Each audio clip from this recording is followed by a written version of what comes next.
कहते हैं भारतीय शब्द केवल ध्वनियां नहीं है, अपितु हमारी संस्कृति का जीवंत सार होती हैं।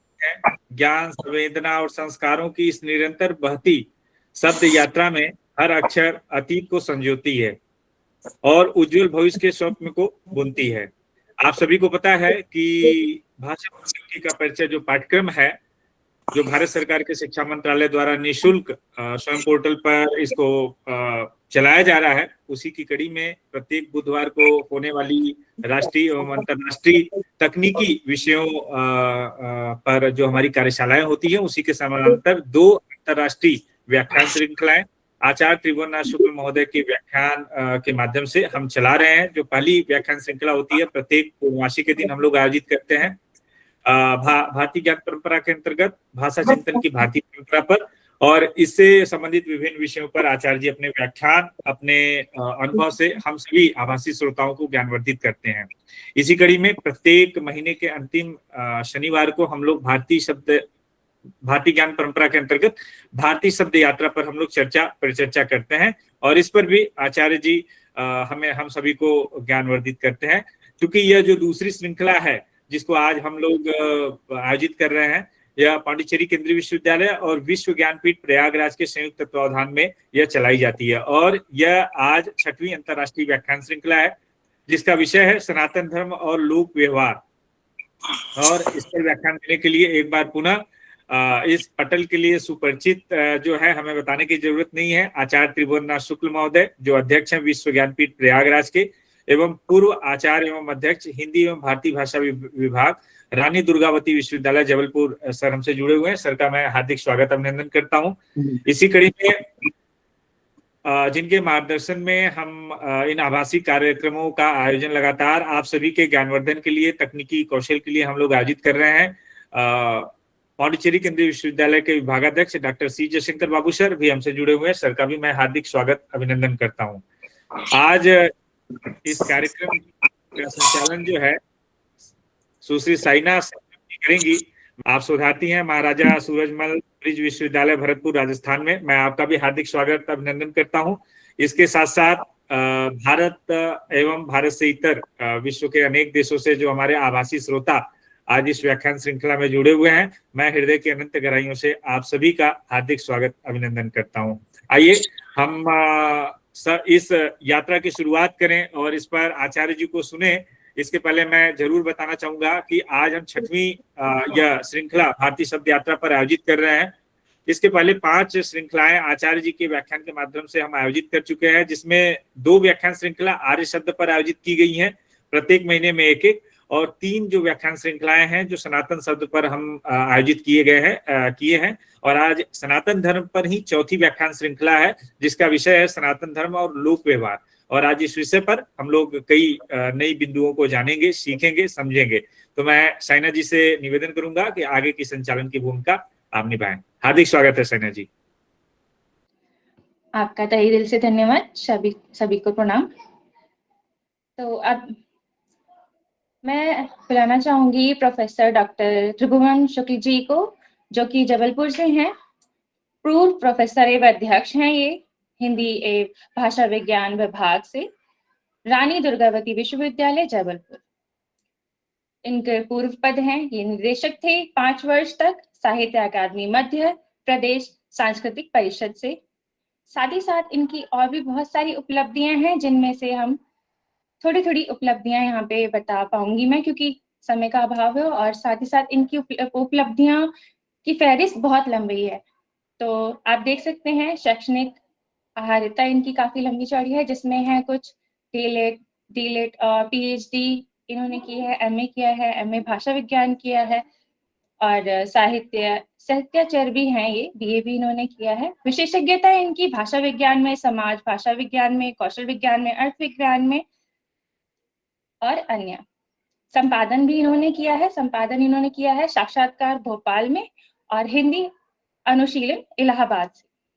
इन्होंने पाठ्यक्रम निर्माण भी करवाए हैं, जिसमें मध्यम शिक्षा मंडल जो कि मध्य प्रदेश है, एमए है, बीए, बीएससी, बीएचसी। आगे हम देखते हैं इनके अध्यापन अनुभव, स्नातकोत्तर इनके 38 वर्ष तक इन्होंने करवाए हैं। और साथ ही साथ आप देख सकते हैं इन्होंने शोध निर्देश जो किए हैं 56 से भी ज्यादा इन्होंने पीएचडी करवाई है, डीलेट भी साथ में करवाया है, एमफिल इन्होंने 75 से ज्यादा करवाया है, राष्ट्रीय संगोष्ठी इन्होंने 32 से भी ज्यादा आयोजित किए हैं। ऐसे ही अंतर्राष्ट्रीय संगोष्ठी भी इन्होंने काफी ज्यादा करवाई है। प्रशासनीय अनुभव इनको 20 से भी ज्यादा इनको प्रशासनीय अनुभव है। और वर्तमान अन्य जो इनके सांस्कृतिक प्रशासनिक निकायों में भी सदस्य काफी रहे हैं, जिसमें से 13 से भी ज्यादा में ये सदस्य रहे हैं। और प्रकाशित ग्रंथ इनके 45 से भी ज्यादा हैं। और इसी तरह से हम आगे और देख सकते हैं, जिसमें इनके आते हैं राष्ट्रीय एवं अंतर्राष्ट्रीय सम्मान इनको 10 से भी ज्यादा 16 से भी ज्यादा, माफ करूंगी, 16 से भी ज्यादा इनको राष्ट्रीय सम्मान इनको प्राप्त है। विश्व हिंदी सम्मान भी इनको 2023 में मिला है। और इसी के साथ मैं आपको पटल पर बुलाना चाहूंगी सर प्रोफेसर डॉक्टर त्रिभुवन नाथ शुक्ल जी। कल्याणानां निधानम कलिमलमथनं पावनं पावनानां पाथेयं यन्मुमुक्षो सपदि परपदप्राप्तये प्रस्थितस्य विश्रामस्थानमेकं कविवरवचसां जीवनं सज्जनानां बीजं धर्मद्रुमश्च प्रभवतु भूतये राम नाम भूतये राम नाम रत्नाकराधौत्पदां हिमालय किरीटिनीं ब्रह्मराज ऋषिरत्नाढ्यां वंदे भारत मातरम। आज के कार्यक्रम के माननीय अध्यक्ष हिंदी विभाग के विभागाध्यक्ष पांडिचेरी विश्वविद्यालय तमिलनाडु, जिनकी योजना के अंतर्गत अनेक गतिविधियां चल रही हैं और उन्हीं गतिविधियों में से एक उपक्रम भारतीय शब्द यात्रा पर विचार करने की भी है। ऐसे श्री जयशंकर बाबू जी कार्यक्रम को सुचारू रूप से स्वरूप देने वाले भाई उमेश कुमार प्रजापति जी, संचालन कर रही संजना जी, सुदूर देश से जुड़ी हुई सांद्रा जी और सभी प्रतिभागी बंधु भगनी। सनातन पर यह चौथा संवाद है और इस बार जो विषय दिया गया है वह है सनातन धर्म और लोक व्यवहार।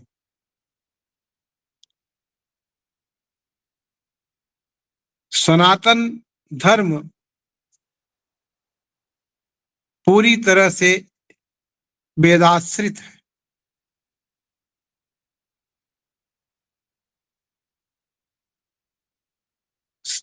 वेद ही सनातन के उपजीव्य है, जिसमें लोक की चर्याएं भी उन्हीं से संबद्ध है।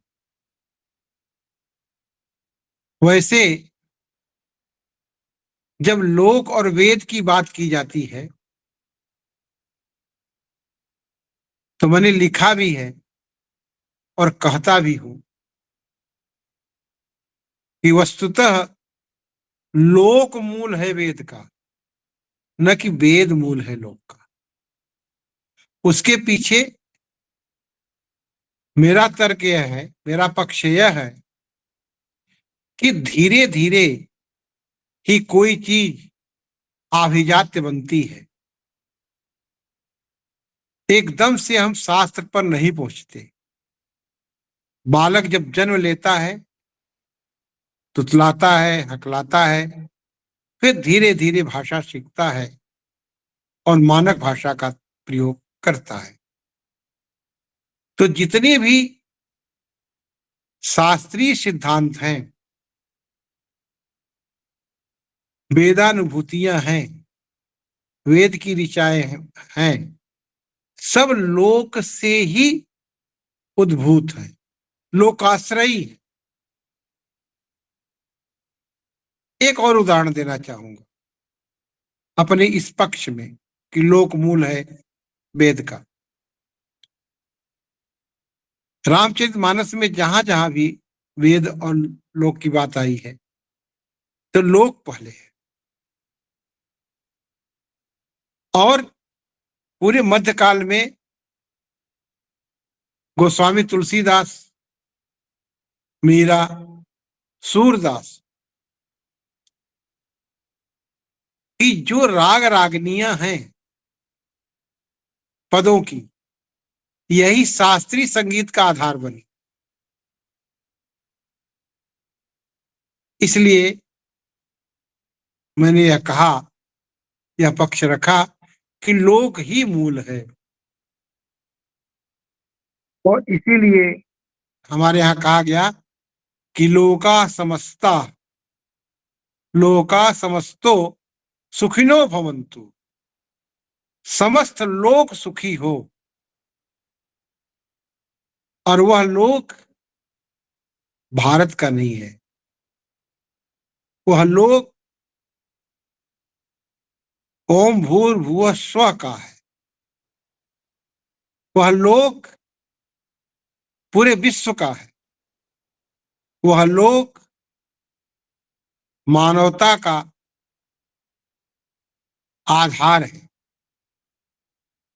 इसीलिए लोक में लोक की प्रतिष्ठा सबसे बड़ी प्रतिष्ठा होती है। और देवता भी तभी प्रतिष्ठित हुए हैं जब उनका लोकागमन हुआ है, लोक में आए। इसलिए लोक का विस्तार बहुत है। अब इस लोक में रहने वाले जो जन है उनका व्यवहार कैसा हो, इस पर सनातन क्या कहता है, सनातन धर्म। यह बात आज आप लोगों के सामने रखने का प्रयास करूंगा।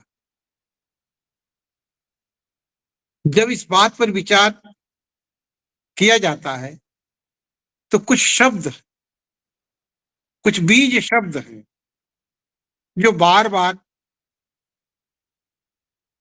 उद्बोधन में आएंगे। जैसे समानता है, स्वतंत्रता है, न्याय है, मत वैभिन्न है, सभी के मतों का आदर करना, ये बातें हैं। तो वेद, जैसा कि हम जानते हैं कि सत्यानुभूति, सत्य का विकास, सत्य की प्राप्ति का आवाहन करते हैं, क्योंकि सारा लोक सत्य पर ही प्रतिष्ठित है और सत्य से ही वह समादृत है। सत्य तक पहुंचने के लिए ये हमारा सनातन धर्म हमारा मार्गदर्शन करता है, समाज का मार्गदर्शन करता है, लोक का मार्गदर्शन करता है। उच्चतम मानवीय मूल्यों को केंद्र में रखकर एकता, सद्भावना और परस्पर सामंजस्य द्वारा सार्वभौमिक कल्याण के लिए प्रत्येक मानव, स्त्री, पुरुष को निर्देशित करता है और भेदभाव की जितनी भी सीमाएं हैं उनको समाप्त करता है। गोस्वामी जी ने एक जगह, गोस्वामी जी का पूरा लेखन ही सनातनी है, पारंपरिक है, मर्यादित है, शास्त्रानुमोदित है। इसलिए कहते हैं कि कहीं सन करहु विरोध। जब हम सत्य को सामने रख करके सब में परमेश्वर हैं, सभी परमेश्वर के अंश हैं, जब ऐसा भाव अपने अंदर ले आते हैं तो सभी अपने हैं, तो विरोध किससे? इस दृष्टिकोण को लेकर के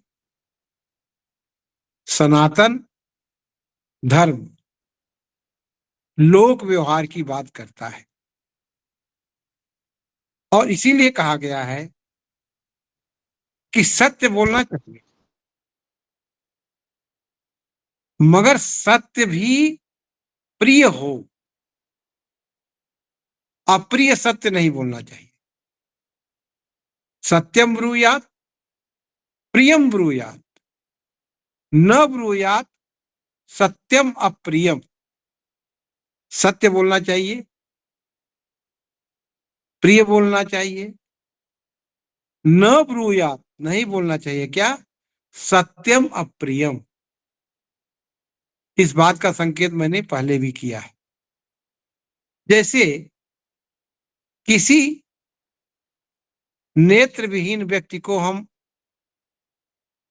अंधा या काना कहते हैं तो ये अभद्रता मानी जाती है, उन्हें हम सूरदास कहते हैं ऐसे लोगों को।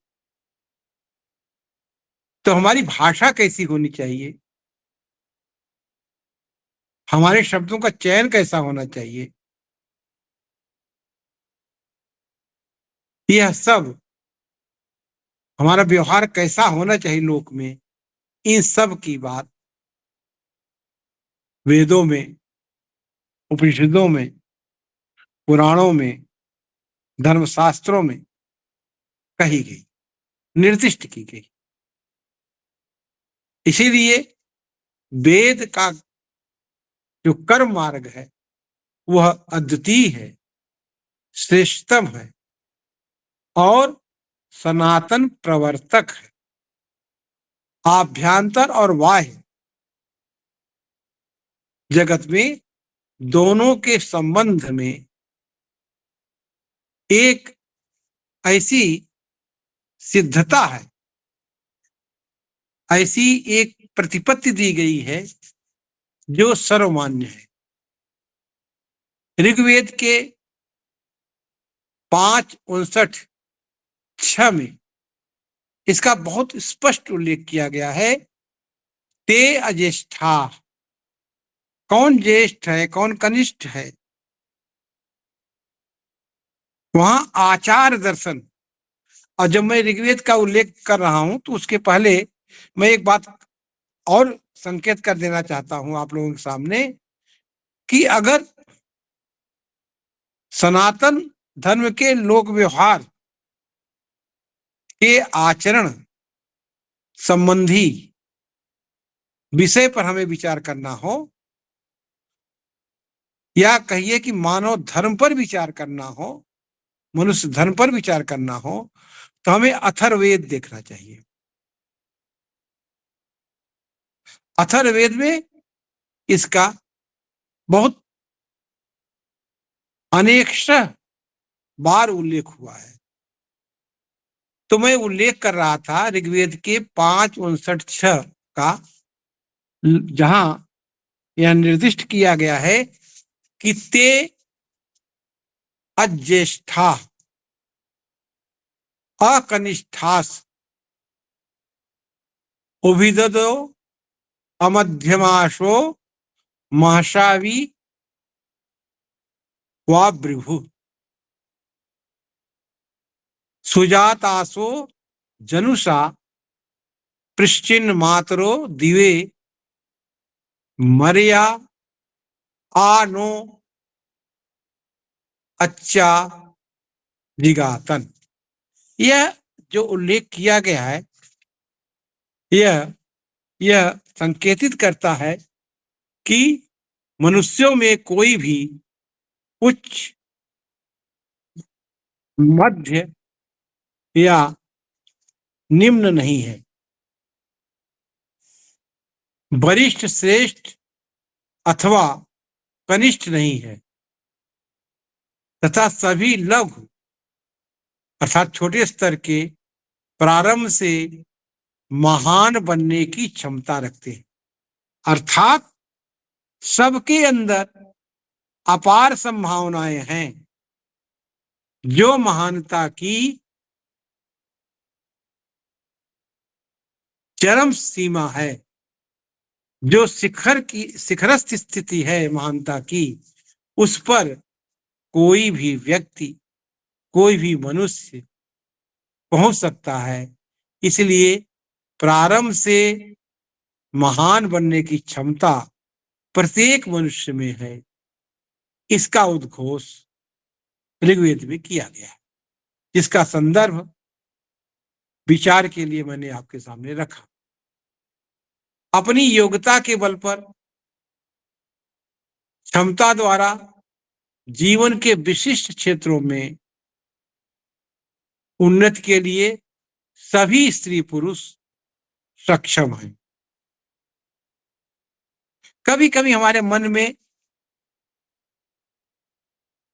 यह हीन भावना उत्पन्न हो जाती है कि शायद हम इस कार्य के लिए सक्षम नहीं है।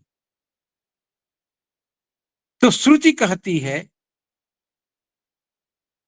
वेद मार्ग हमें बताता है, सनातन धर्म हमें बताता है कि नहीं, उत्तिष्ठ जागृत प्राप्य बरान निबोध है। उठो, जागो और अपने उद्देश्य को प्राप्त करो। यह क्षमता तुम्हारे अंदर है, उस क्षमता को जगाओ। जगाने की आवश्यकता है, अक्षम कोई नहीं है। तो क्षमता द्वारा जीवन के विभिन्न क्षेत्रों में उन्नति के लिए सभी स्त्री पुरुष सक्षम हैं। इसी ऋग्वेद में के 5:65 के अनुसार अज्येष्ठासो अकनिष्ठास एते शम भ्रातारौ वा वृद्धु सौभगाय युवा पिता स्वपारुद्रेषाम सुदुधा कृष्णी सुदिना मरुद्भ्य। अर्थात यह सभी मनुष्य श्रेष्ठ अश्रेष्ठ उच्च निम्न जैसी स्थिति से परे हैं।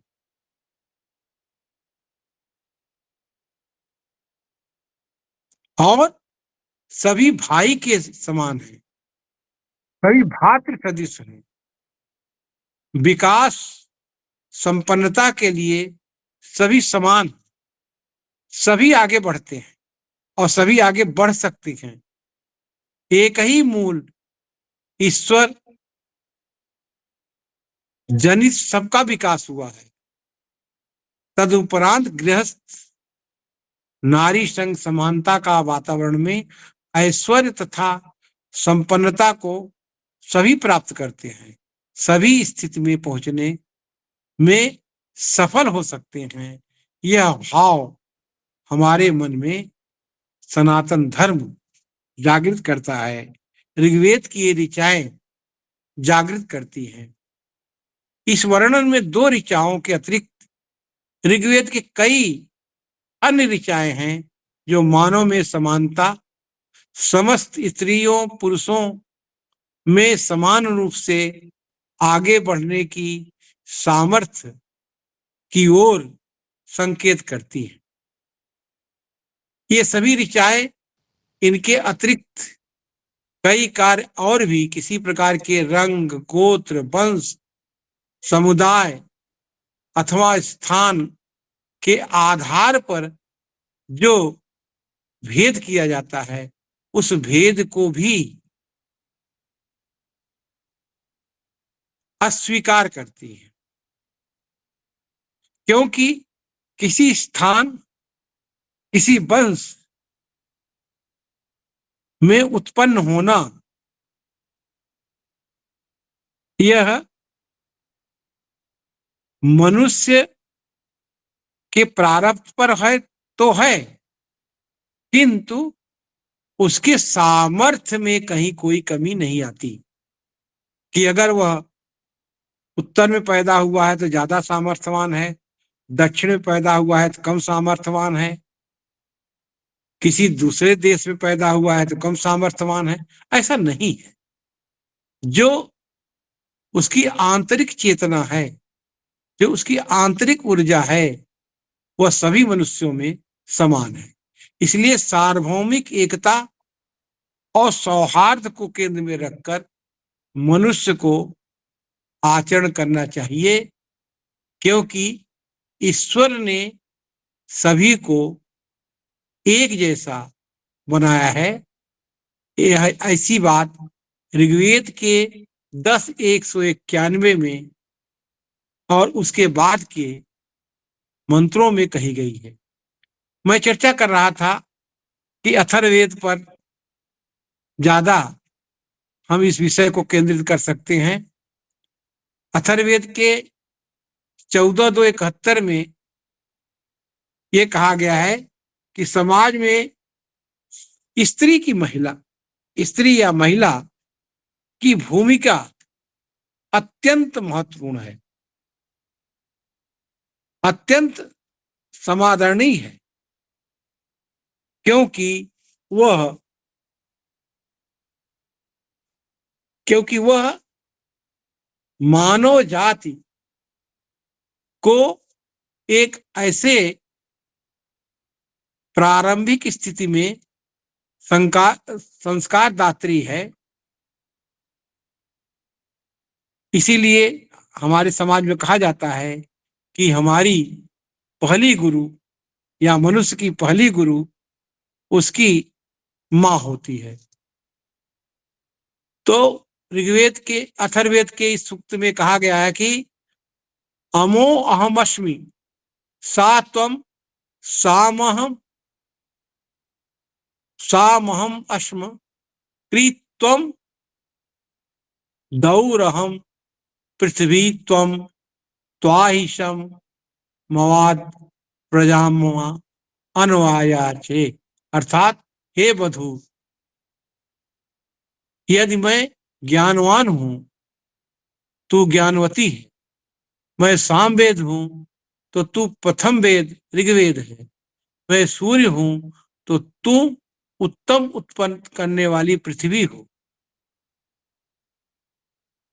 और हम दोनों ही पराक्रमी हैं। माने केवल पुरुष पराक्रमी नहीं है, दोनों पराक्रमी हैं, ऐसा। और अथर्ववेद के अनेक मंत्रों में, जैसा मैंने कहा कि अथर्ववेद के 3:31 में, 3:37 में, 6:64 में, 6:74 में तथा 6:74 में मानव समानता के संबंध में अति उल्लेखनीय संदर्भों का उल्लेख किया गया है। मैं इसलिए इस सब का उल्लेख करना चाहता हूं आपके सामने कि यदि यह मानव समाज, हमारा जो मानव समाज है, उसमें ये भाव पैदा हो जाए,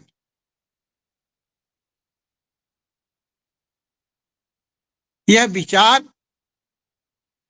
उसमें घर कर जाए, दृढ़बद्ध हो जाए, मूलबद्ध हो जाए, तो शायद आज जो वैश्विक स्तर पर युद्ध की स्थितियां बन रही हैं, वे अपने आप समाप्त हो सकती।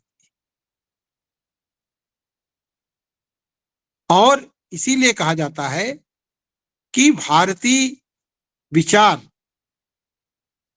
की जो श्रृंखला है, जो हमारे वैदिक साहित्य से लेकर के और लौकिक साहित्य तक और अन्य भारतीय भाषाओं में हमारे कवियों के द्वारा, ऋषियों के द्वारा, कवियों के द्वारा, विचारकों के द्वारा कही गई हैं, उनमें विश्व शांति के ऐसे सूत्र हैं जो आज मानवता की रक्षा करने में सर्वसमर्थ हैं। आज जहां हम ऊंच नीच, जाति पात, वर्ग भेद को लेकर के परस्पर लड़ रहे हैं, तो हमारा यह सनातन धर्म कहता है कि नहीं, ये सब कृत्रिम चीजें हैं, ये हमारे द्वारा बनाई गई हैं, हमारे द्वारा निर्मित हैं। एक दूसरे की सहायता,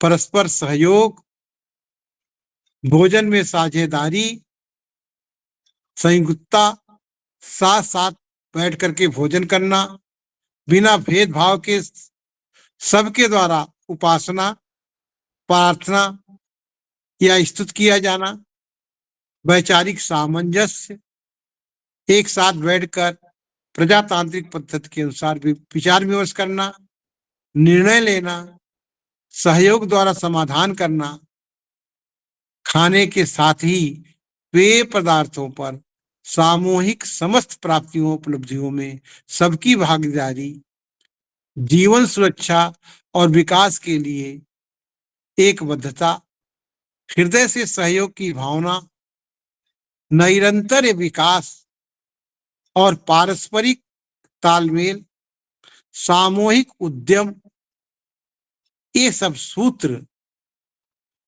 सनातन धर्म में रेखांकित किए गए हैं।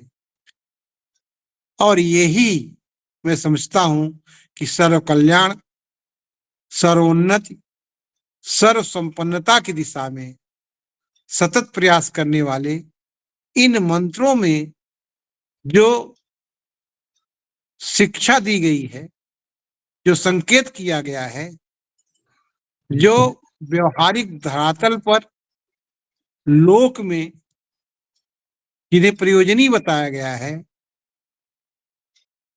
उसका प्रत्येक जन को पालन करने के लिए ये ऋचाएं आह्वान करती हैं, तनुरूप व्यवहार की अपेक्षा करती हैं। सहृदयम समानाश्य विद्वेषम कृणोमि वह,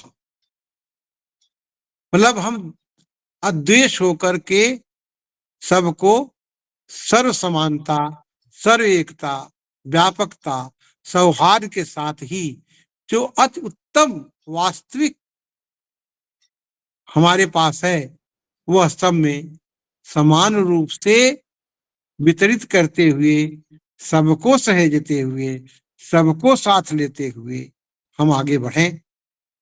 और इसीलिए ऋग्वेद के दशम मंडल का जो सूक्त, जिसका मैंने पहले भी उल्लेख किया है कि संगच्छध्वम संवदध्वम संभो मनांसि जानताम ध्येया भागे यथा पूर्वम संजाना नाम उपास्ते सहनावतु सहनौ भुनक्तु सह वीर्यं करवावहै तेजस्विनाधीतमस्तु मां विद्विषावहै। तो ये विश्व शांति के लिए ये मंत्र, ये सिद्धांत, ये सूक्त, ये विचार आज भी उपयोगी हैं। इसीलिए सनातन की आज विश्व मानवता के लिए बहुत बड़ी आवश्यकता है। और अगर हम तमाम जागतिक प्रपंचों को छोड़ दें तो सनातन की ओर अभिमुख होने का, विश्व के अभिमुख होने का, इधर खींचते हुए आने का एक बहुत कारण यही विचार है कि यहाँ भेदभाव नहीं है, यहाँ ऊंच नीच नहीं है, ये जो कुछ बाद के कालों में जो मानवीकृत कुछ रूढ़ियां आ गई हैं, उन रूढ़ियों के कारण से जरूर इन भावनाओं को, हमारे सनातन धर्म के तत्वों को क्षति पहुंची है, मगर उन्हें हम इस प्रकार के सार्वभौमिक विचारों के द्वारा दूर कर सकते हैं। इससे हम यह जान पाते हैं कि हजारों वर्ष पूर्व सनातन काल से ही वैदिक ही हिंदू जीवन मार्ग का सार्वभौमिक महत्व था। ज्ञान की पराकाष्ठा विदुषी, पंडिताएं, ऋषिकाएं यहां रही हैं। यह सत्यता किसी से भी छिपी हुई नहीं है कि हमारे यहाँ ऋषि भी हैं, ऋषिकाएं भी। मतलब लिंगगत भेद जैसा पश्चिम में और विश्व के तमाम देशों में है नारियों की स्थिति, वैसा भारत में नहीं है, हमारे सनातन धर्म में नहीं है। यह बहुत बार कहा जाता है और मैं वो बहुत प्रसिद्ध जो तथ्य है कि यत्र नार्यस्तु पूजन्ते रमन्ते तत्र देवता, वो तो है ही, मगर केवल उतना ही नहीं है। सामाजिक, सांस्कृतिक, शैक्षणिक, धर्म, अध्यात्म, ज्ञान आदि के क्षेत्रों में न केवल समानता आधारित शिक्षा का निर्देश है, अपितु इन समस्त क्षेत्रों में अपनी बुद्धिमत्ता, क्षमता, योग्यता, कर्मों के बल पर श्रेष्ठ नेतृत्व प्रदान करने वाली नारी शक्ति का विशेष उल्लेख है। इतना ही नहीं, संबंधित जो ऋचाएं हैं उनमें नारी समानता के साथ ही महिलाओं की वैचारिक स्वतंत्रता, धर्म, अध्यात्म, संस्कृत सहित अनेक क्षेत्रों में स्वतंत्र स्थिति को स्पष्ट करती है। पूजा, अर्चना, स्तुति में भी समानता एवं स्वतंत्रता का परिचय देती है। वेद, सनातन धर्म, वैदिक हिंदू जीवन मार्ग के शीर्षस्थ आधारभूत सर्वप्रमुख ग्रंथ हैं। यह हम सब जानते हैं भली भांति। इनमें भी ऋग्वेद का स्थान सर्वोच्च है और ऋग्वेद में महिलाओं के सौजन्य से ऋचाओं का उभरना, ऋचाओं की प्रस्तुति अपने आप में अभूतपूर्व है। पूरे विश्व साहित्य में, पूरे विश्व मानवता में कहीं भी ऐसा चिंतन महिलाओं के द्वारा प्रस्तुत हुआ हो, माने जैसे कि हमारे यहाँ गार्गी, लोपा, मुद्रा, अनेक ऋषिकाएं हैं जिन्होंने वेद की ऋचाएं प्रस्तुत की, ऐसा कहीं नहीं। किसी देश काल में किसी स्त्री की इतनी उच्च मानसिक स्थिति का वर्णन किसी भी साहित्य में प्राप्त नहीं होता। यही नहीं, ऋषि वेदव्यास द्वारा वेदों का वर्गीकरण किया जाना, अनेक पुराणों के साथ संबद्धता, उच्च निम्न कथित में भेदभाव, सामाजिक असमानता पर पूर्ण विराम लगाती है। सनातन धर्म की समानता एवं स्वतंत्रता के प्रति कटिबद्धता बार बार दोहराई गई है। उपनिषद निवृत्ति मार्ग के शिक्षक, ज्ञान मार्ग के उद्घोषक पुरुषार्थ, धर्म, अर्थ, काम, मोक्ष हेतु निर्देश देने वाले हैं। उपनिषद स्वयं वेदों से संबद्ध समानता के मूल भावना को प्रकट करने वाले इन उपनिषदों में ब्रह्मवादिनी गार्गी, परमविदुषी मैत्रेयी, वेदारण्यक जैसे प्रमुख उपनिषद से संबद्धता, उसी प्रकार से अनेक ऋषिकाएं हैं, अनेक विदुषी हैं जिन्होंने जैसे जनक जैसे राजर्षि के को ज्ञान प्रदान कर आत्मविश्लेषण का अवसर दिया। नारी समानता, स्वतंत्रता की स्थिति की यह स्पष्टता सनातन में जैसी है वैसी अन्यत्र देखने को नहीं मिलती। पुराणों में अनेक महाज्ञानवती नारियों, नेतृत्वकर्त्रियों और वीरांगनाओं का उल्लेख है। नारियां महान देवियों, शक्ति, लक्ष्मी, सरस्वती के प्रतीक रूप में सामने आती हैं। वे ज्ञान प्रदान करती हुई प्रकट होती हैं। इनकी पूजा, स्तुति अथवा प्रार्थना की जाती है। पुरुषों से भी अधिक आदर और सम्मान उन्हें प्राप्त है। इस संदर्भ में नारियों की स्थिति के बारे में हम सभी जानते हैं कि हमारे सनातन धर्म में कितना महत्व दिया गया है। आज भी बहुत से देश में अनेक ऐसी जातियां हैं जो जिनके यहाँ लगता ही नहीं कि नारी कभी इस स्थिति में समानता और स्वतंत्रता के स्तर पर पहुंच पाएगी। बड़ा विभत्स स्वरूप देखने को मिलता है। इसीलिए आज सनातन हमें आकर्षित कर रहा है। महिलाएं भरपूर आदर की पात्र हैं, समानता और स्वतंत्रता के अधिकारी हैं। ऐसा उद्घोष अनेक बार हमारे शास्त्रों में, पुराणों में, स्मृतियों में, सूत्र ग्रंथों में कहा गया है। वैदिक हिंदू शास्त्रों, धर्म ग्रंथों अथवा संहिताओं में यह निर्देशात्मक व्यवस्था है जो निस्संदेह श्रेष्ठतम व्यवहार, जिसमें पवित्रता, लोक लज्जा, आतिथ्य सत्कार और अनेक नैतिक मूल्य जो आज ह्रास हो चुके हैं, जिनकी आज पुनः स्थापना की आवश्यकता है, सनातन धर्म में प्रतिष्ठित है।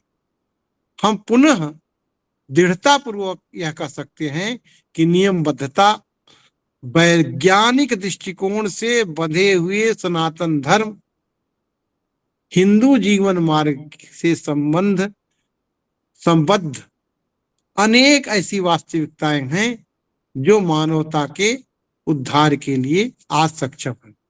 किसी भी आधार पर, किसी रूप में असमानता को कुरीति, कुप्रथा, कुव्यवस्था ही माना गया है।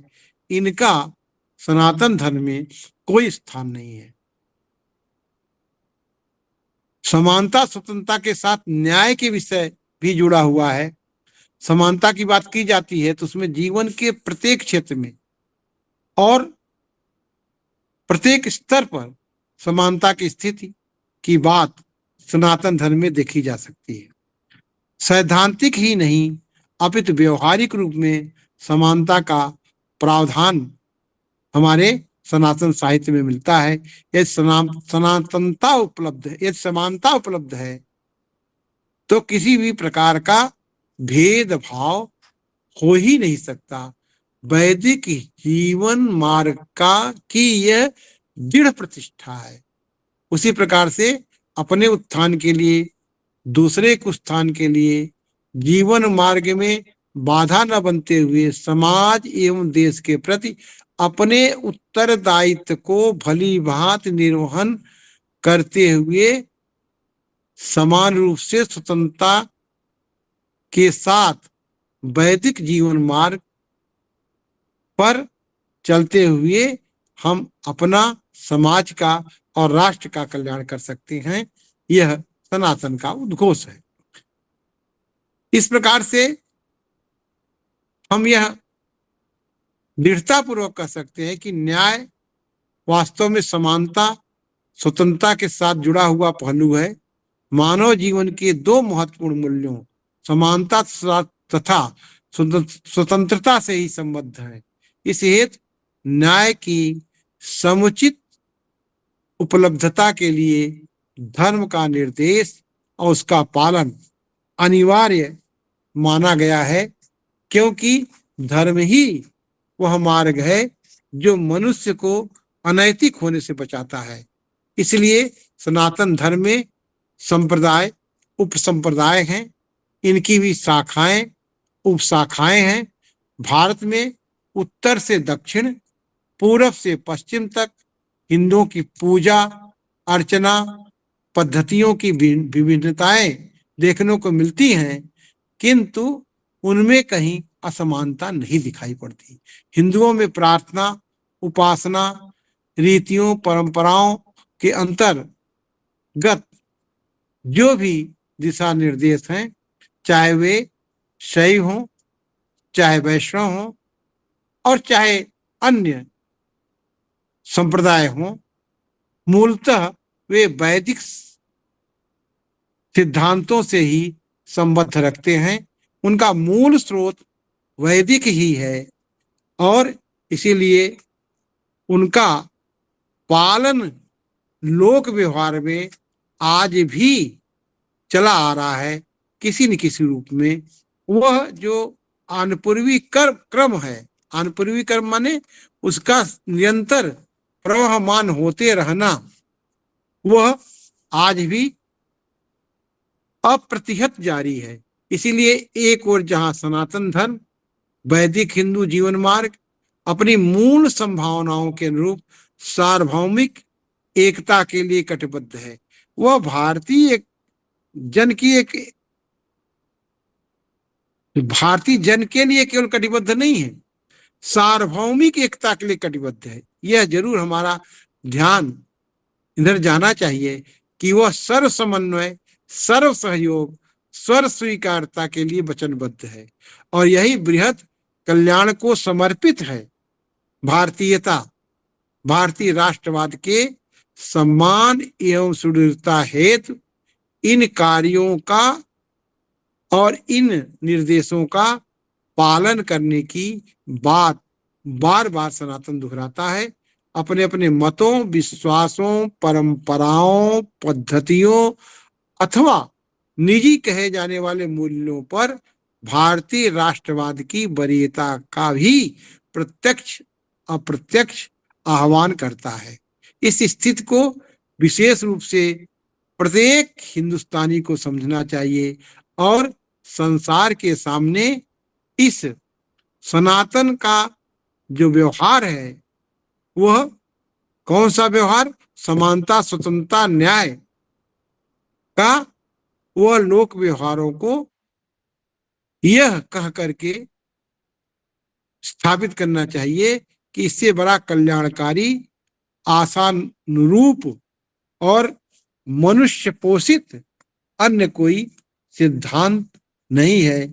इसलिए सनातन की सर्वोच्च, इसे हम मूल्य कहते हैं, सर्वोच्च मूल्य है मानवता के लिए, मानव एकता के लिए, जिसमें मनुष्य मात्र का कल्याण निहित है। इसीलिए हम जब किसी कार्यक्रम के बाद, किसी शुभ कार्यक्रम का, किसी मांगलिक कार्यक्रम के बाद हम जब कल्याण मंत्र का पाठ करते हैं, तब यह नहीं कहते कि भारत का ही जय हो, विश्व का कल्याण हो। हम विश्व के कल्याण की बात करते हैं और उद्घोष करते हैं कि विश्व का कल्याण हो। तो जिसमें, जिस धर्म में, जिस धर्म के आचरण में, जिस धर्म के मूल ग्रंथों में विश्व के कल्याण की बात हो, वही सनातन है। और इसीलिए आज भी सनातन की प्रासंगिकता बनी हुई है, और जब तक मनुष्य जाति है तब तक सनातन प्रासंगिक रहेगा। इसलिए हमारा धर्म है कि हम सनातन में मनुष्य मात्र के लिए आचरणीय तत्वों की ओर अपने को प्रवृत्त करें। इन्हीं शब्दों के साथ आप सबका अभिनंदन करते हुए मैं अपनी वाणी को विराम देता हूं। बहुत बहुत धन्यवाद। कोई जिज्ञासा, कोई प्रश्न, कोई उत्कंठा हो तो आप विचार कर सकते हैं, पूछ सकते हैं, प्रश्न कर सकते हैं। धन्यवाद।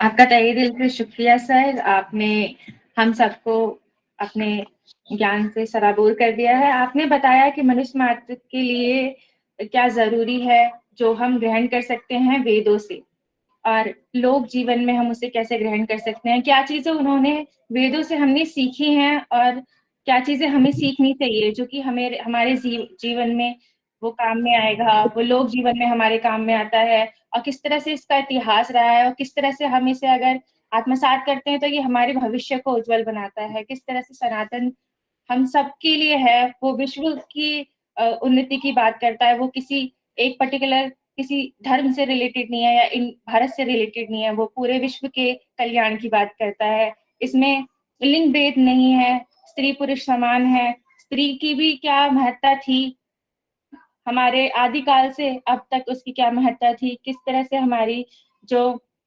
ऋचाएं हैं, ऋग्वेद है, अथर्ववेद है, इनमें किस तरह से उन्होंने ज्ञान प्राप्त किया, हमारी गार्गी, लोपामुद्रा, ये सारी हमारी इतनी गहन ज्ञान को प्राप्त करके किस तरह से इन्होंने भी अपना योगदान दिया था समाज में, और हम सत्य बोलना सीखें, कनुप्रिय सत्य बोलें।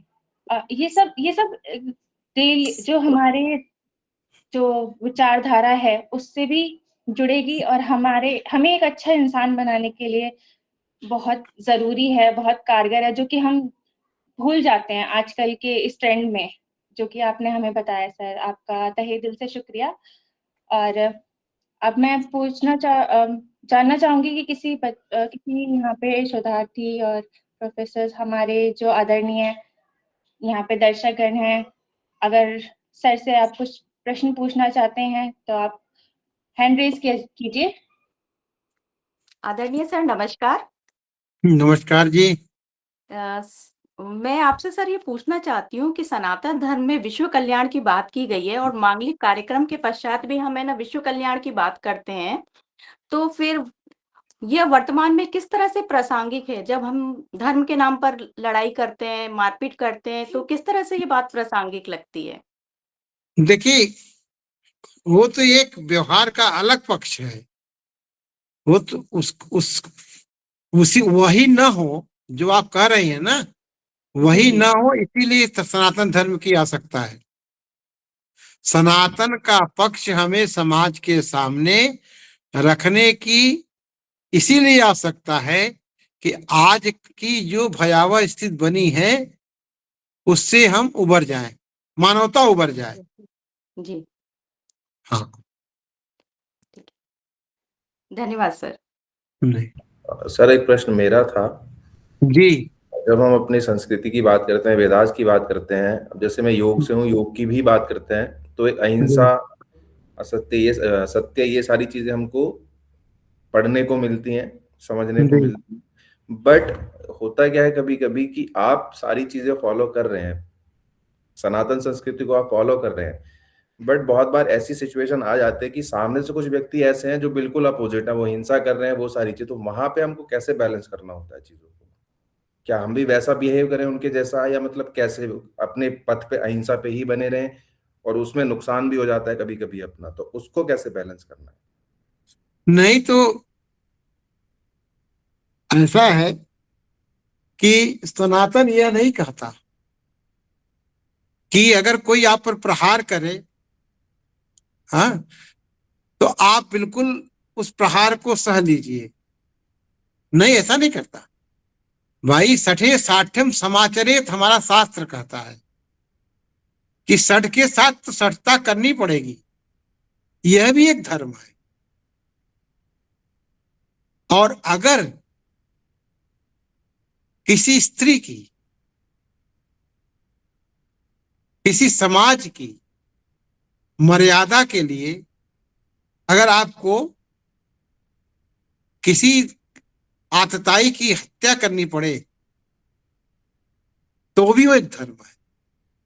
ये नहीं कहा जा रहा है कि आप सह लीजिए सब कुछ, वो सहने की बात नहीं है। उसका जो संदर्भ गलत ले लिया जाता है वह गलत है। हमें प्रतिकार तो करना पड़ेगा। हम सत्कार भी जानते हैं और प्रतिकार भी जानते हैं। सनातन में सत्कार भी है और प्रतिकार भी है। वहां जो युद्ध हुआ है, वहां जो संग्राम हुआ है, वो सत्य की रक्षा के लिए हुआ है। इसमें बस थोड़ा सा और मैं ऐड ऑन करना चाहूंगा देव सर। और दानव में युद्ध नहीं हुआ।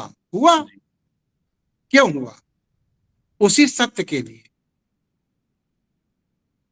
मैं इसमें थोड़ा सा और ऐड ऑन करना, एक क्वेश्चन और बनता है इससे फर्दर, बस थोड़ा सा, कि जैसे आश्रम कह लो या तो संन्यास आश्रम की जब हम बात करते हैं, या कुछ आप पथ की बात कर लो, कुछ लोगों ने सन्यासी पथ अपना लिया है, कुछ ने गृहस्थ में है, कुछ क्षत्रिय वाले में है, तो कुछ ऐसे आश्रम कहे जा सकते हैं जिनमें आपसे प्रतिकार की अपेक्षा नहीं रखी जाती है। जैसे सन्यासी है एक, तो उसको ऐसा हम लोगों ने, मतलब मैंने जैसे जैसे पढ़ा है कि एक सन्यासी को प्रतिकार नहीं करना चाहिए, उसको क्षमा का भाव रखना चाहिए, चाहे कितना भी कोई सामने से प्रॉब्लम क्रिएट कर रहा है। तो अब इस चीज को हम लोग कैसे, मतलब एक तरह से समझें कि मेरा क्या धर्म है, मेरे को इसमें प्रतिकार करना चाहिए कि नहीं करना चाहिए।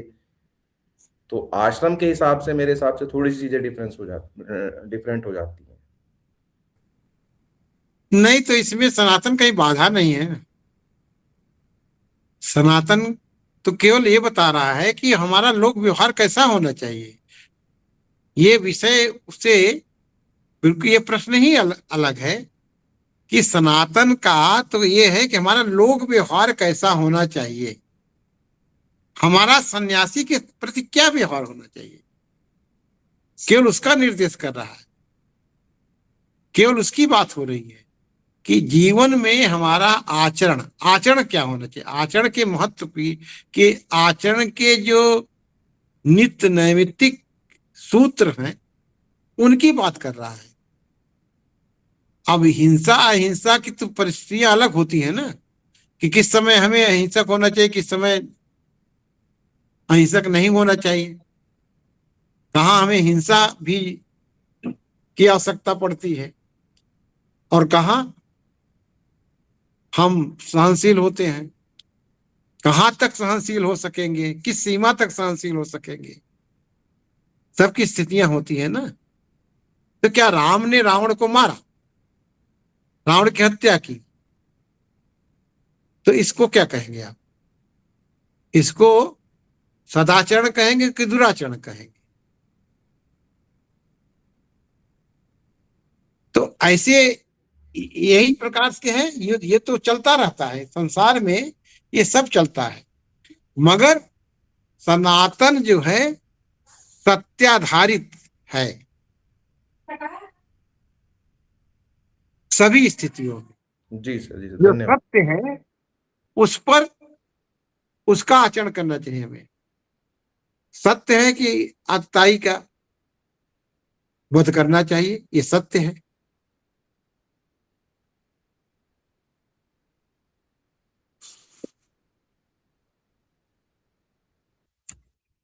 उसको बिल्कुल सर। ये थोड़ी तरह की उसकी आप पूजा करो।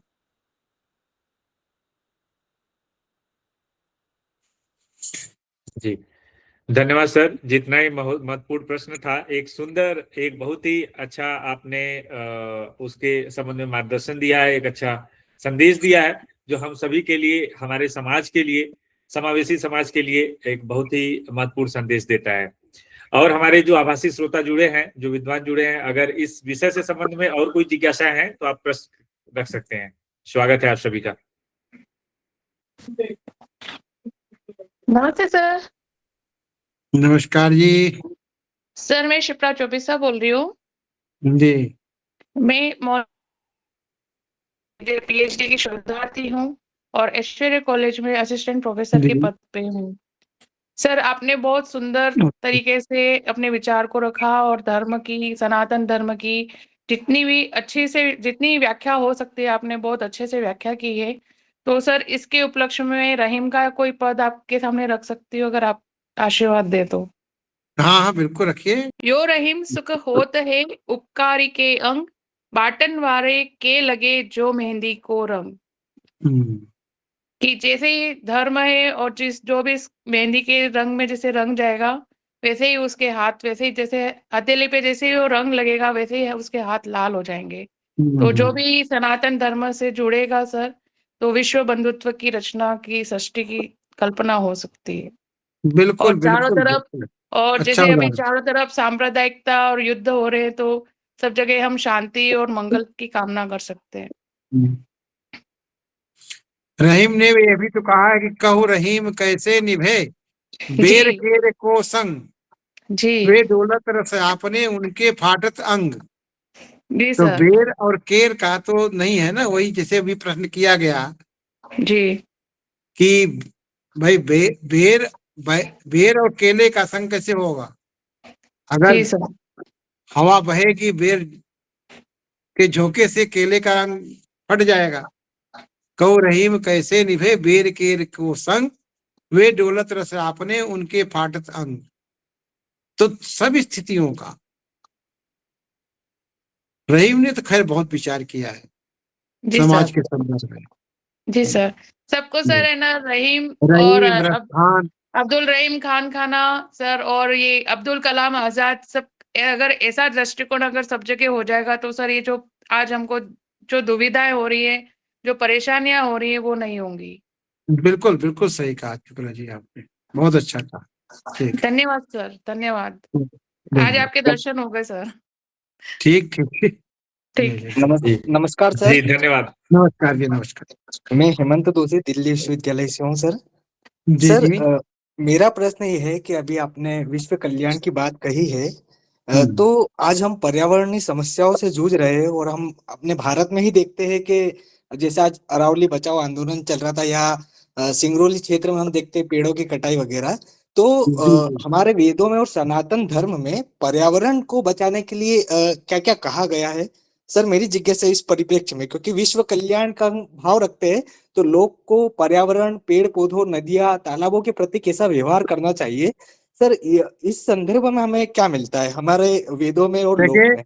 आप अथर्ववेद के 8वें मंडल को पढ़िए, ऋग्वेद के 8वें मंडल को पढ़िए। उसमें पर्यावरण की बात कही गई है। पर्यावरण के बिना तो मनुष्य का जीवन ही नहीं है। पर्यावरण को बचाए बिना मनुष्य का जीवन नहीं है। तो जी पर्यावरण सर। की बात तो कही ही गई है हमारे वेदों में, पुराणों में, उपनिषदों में। इससे तो किसी की असहमत नहीं हो सकती।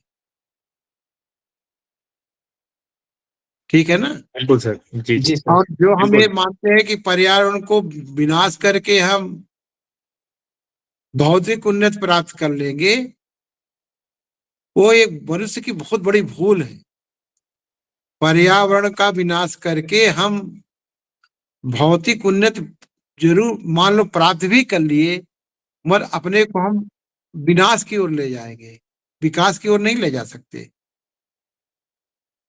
पर्यावरण सापेक्ष ही होना पड़ेगा मनुष्यता के लिए, मानवता के लिए।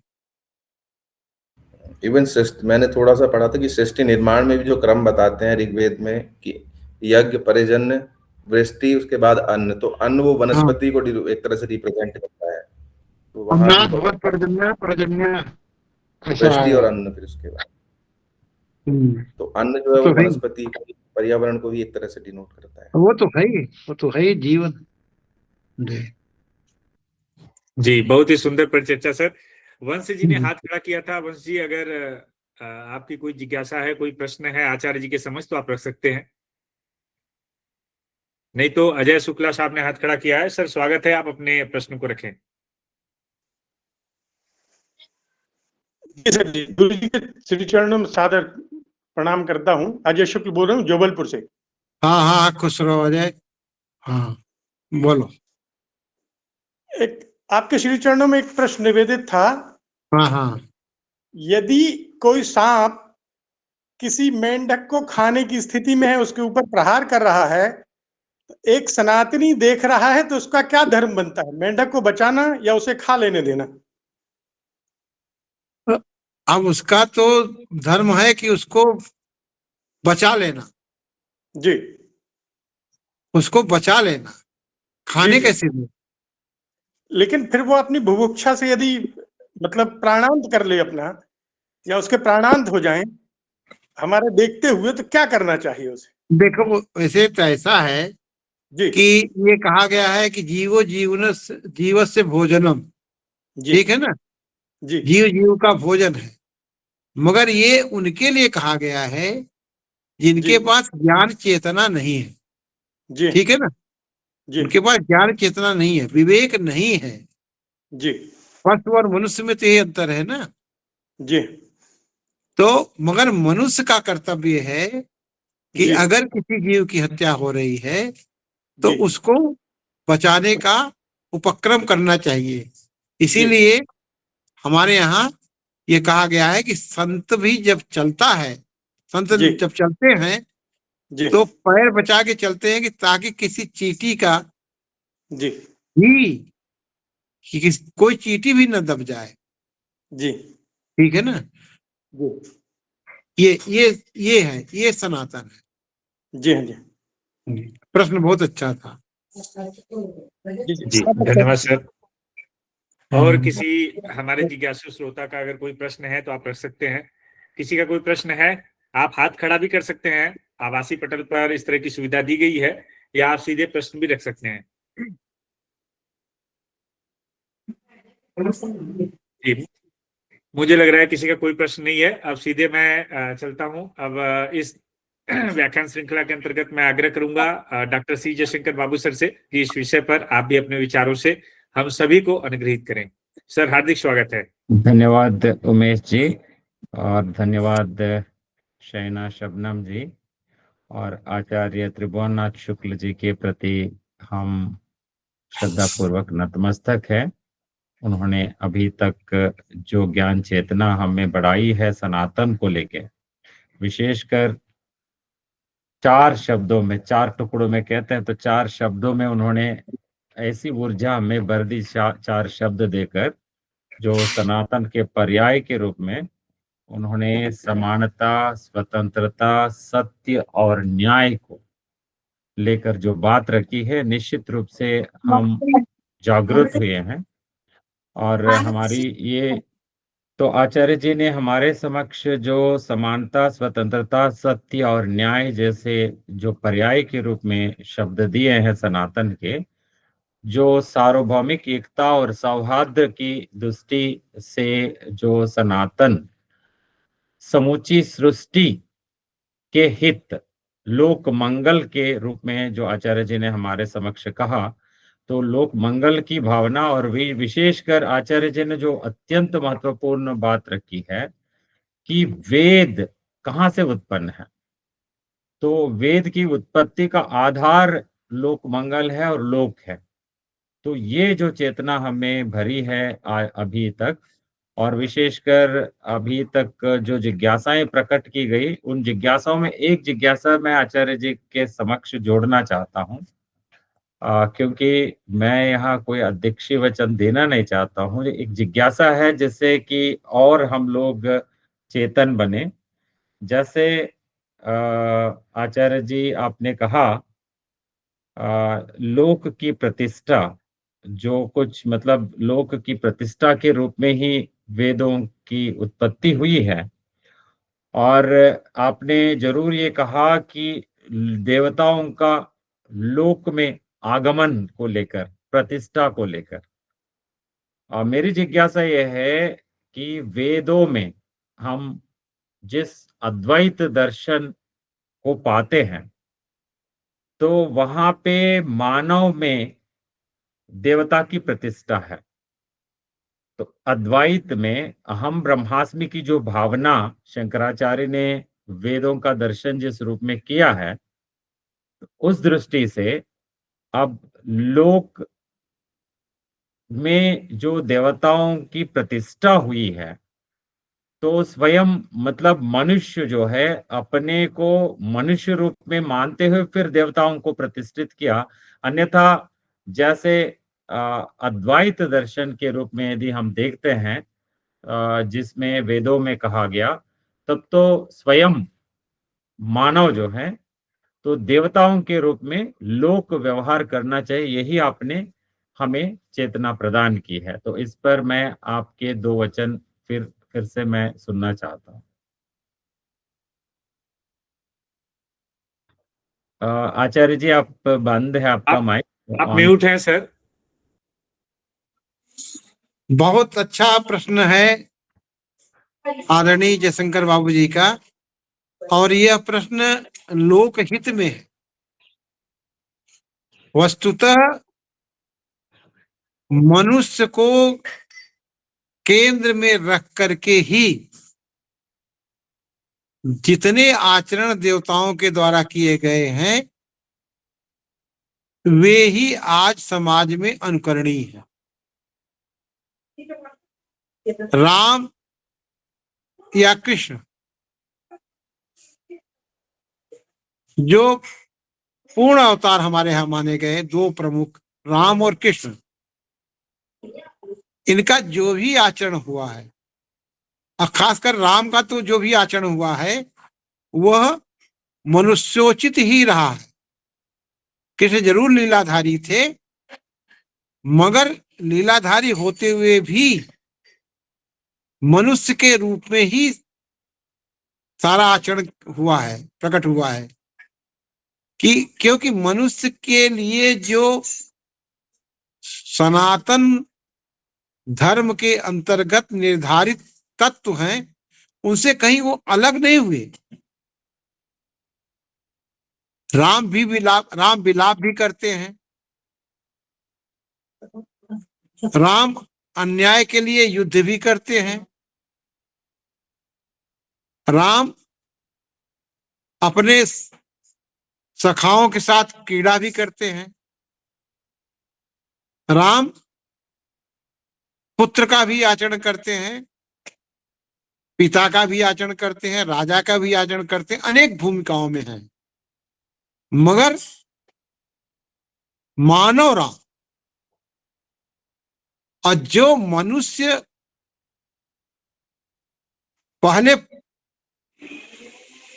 सर्वांशतः मनुष्य होगा उसी में दैवत्व की स्थापना होगी। इधर मैं आपका ध्यान अरविंद दर्शन की ओर ले जाना चाहूंगा। बिना मनुष्य हुए नहीं मानुषात् श्रेष्ठ तरम ही किंचित, मनुष्यता से श्रेष्ठ कुछ भी नहीं है। और इसीलिए देवताओं को भी गोस्वामी तुलसीदास ने लालची कहा,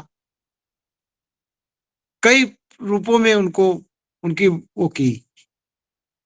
तो देवता अलग है और उसमें दैवत्व अलग है मतलब उच्चतर मानसिक स्थिति में जैसे जैसे हम चेतना को अपनी ऊर्ध्वगामी बनाते जाएंगे वैसे वैसे हम मनुष्यत्व से देवत्व की ओर जाएंगे। यही तो अरविंद का दर्शन है। और जैसे हमारे यहाँ साहित्य में श्रृंगार काल आता है, तो श्रृंगार काल को की बड़ी गलत व्याख्या लोग करते हैं। वहां श्रृंगार का अर्थ वो नहीं है, बल्कि है श्रृंगम ऊर्ध्वम गच्छति श्रृंगारः, जो हमारी चेतना को ऊर्ध्वमुखी बनाए। जब हम मूलाधार से सहस्त्रार्थ की ओर क्रमशः बढ़े, और जब हम मूलाधार पर ही अटके रहेंगे तब तो हम लोक की जड़ताओं में ही बंधे रहेंगे। धीरे धीरे मणिपूरक और शास्त्रार्थ पर जब पहुंचेंगे तब हम दैवत्व की ओर उन्मुख होंगे। ये विकास है। हमारे यहाँ जो चक्र हैं उन चक्रों का ही विकास ही मनुष्यत्व से दैवत्व के विकास का क्रम है। इसकी बड़ी गहरी व्याख्या है।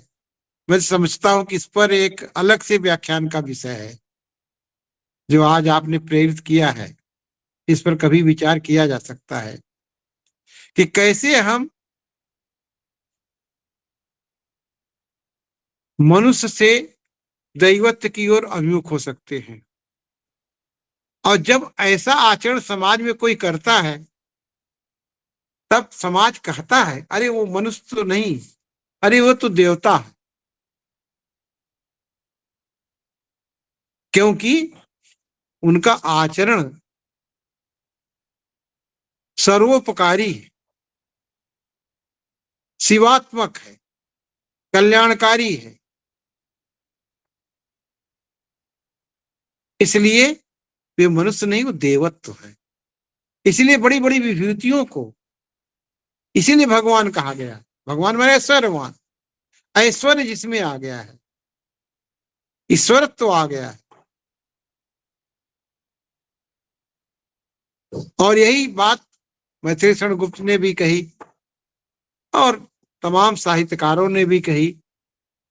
हमारे आर्ष साहित्य में तो है ही। तमाम दर्शन, चाहे जिस माध्वाचार्य हो, वल्लभाचार्य हो, रामानुजाचार्य हो, सबने यही बात कही है कि हम मनुष्य कैसे कैसे क्रमशः विकास करते हुए दैवत्व की ओर अभिमुख हो सकता है। मगर पहले मनुष्य होना, मनुष्य आधार भूमि है। कोई मनुष्य के रूप में पैदा हो जाने से मनुष्य नहीं होगा।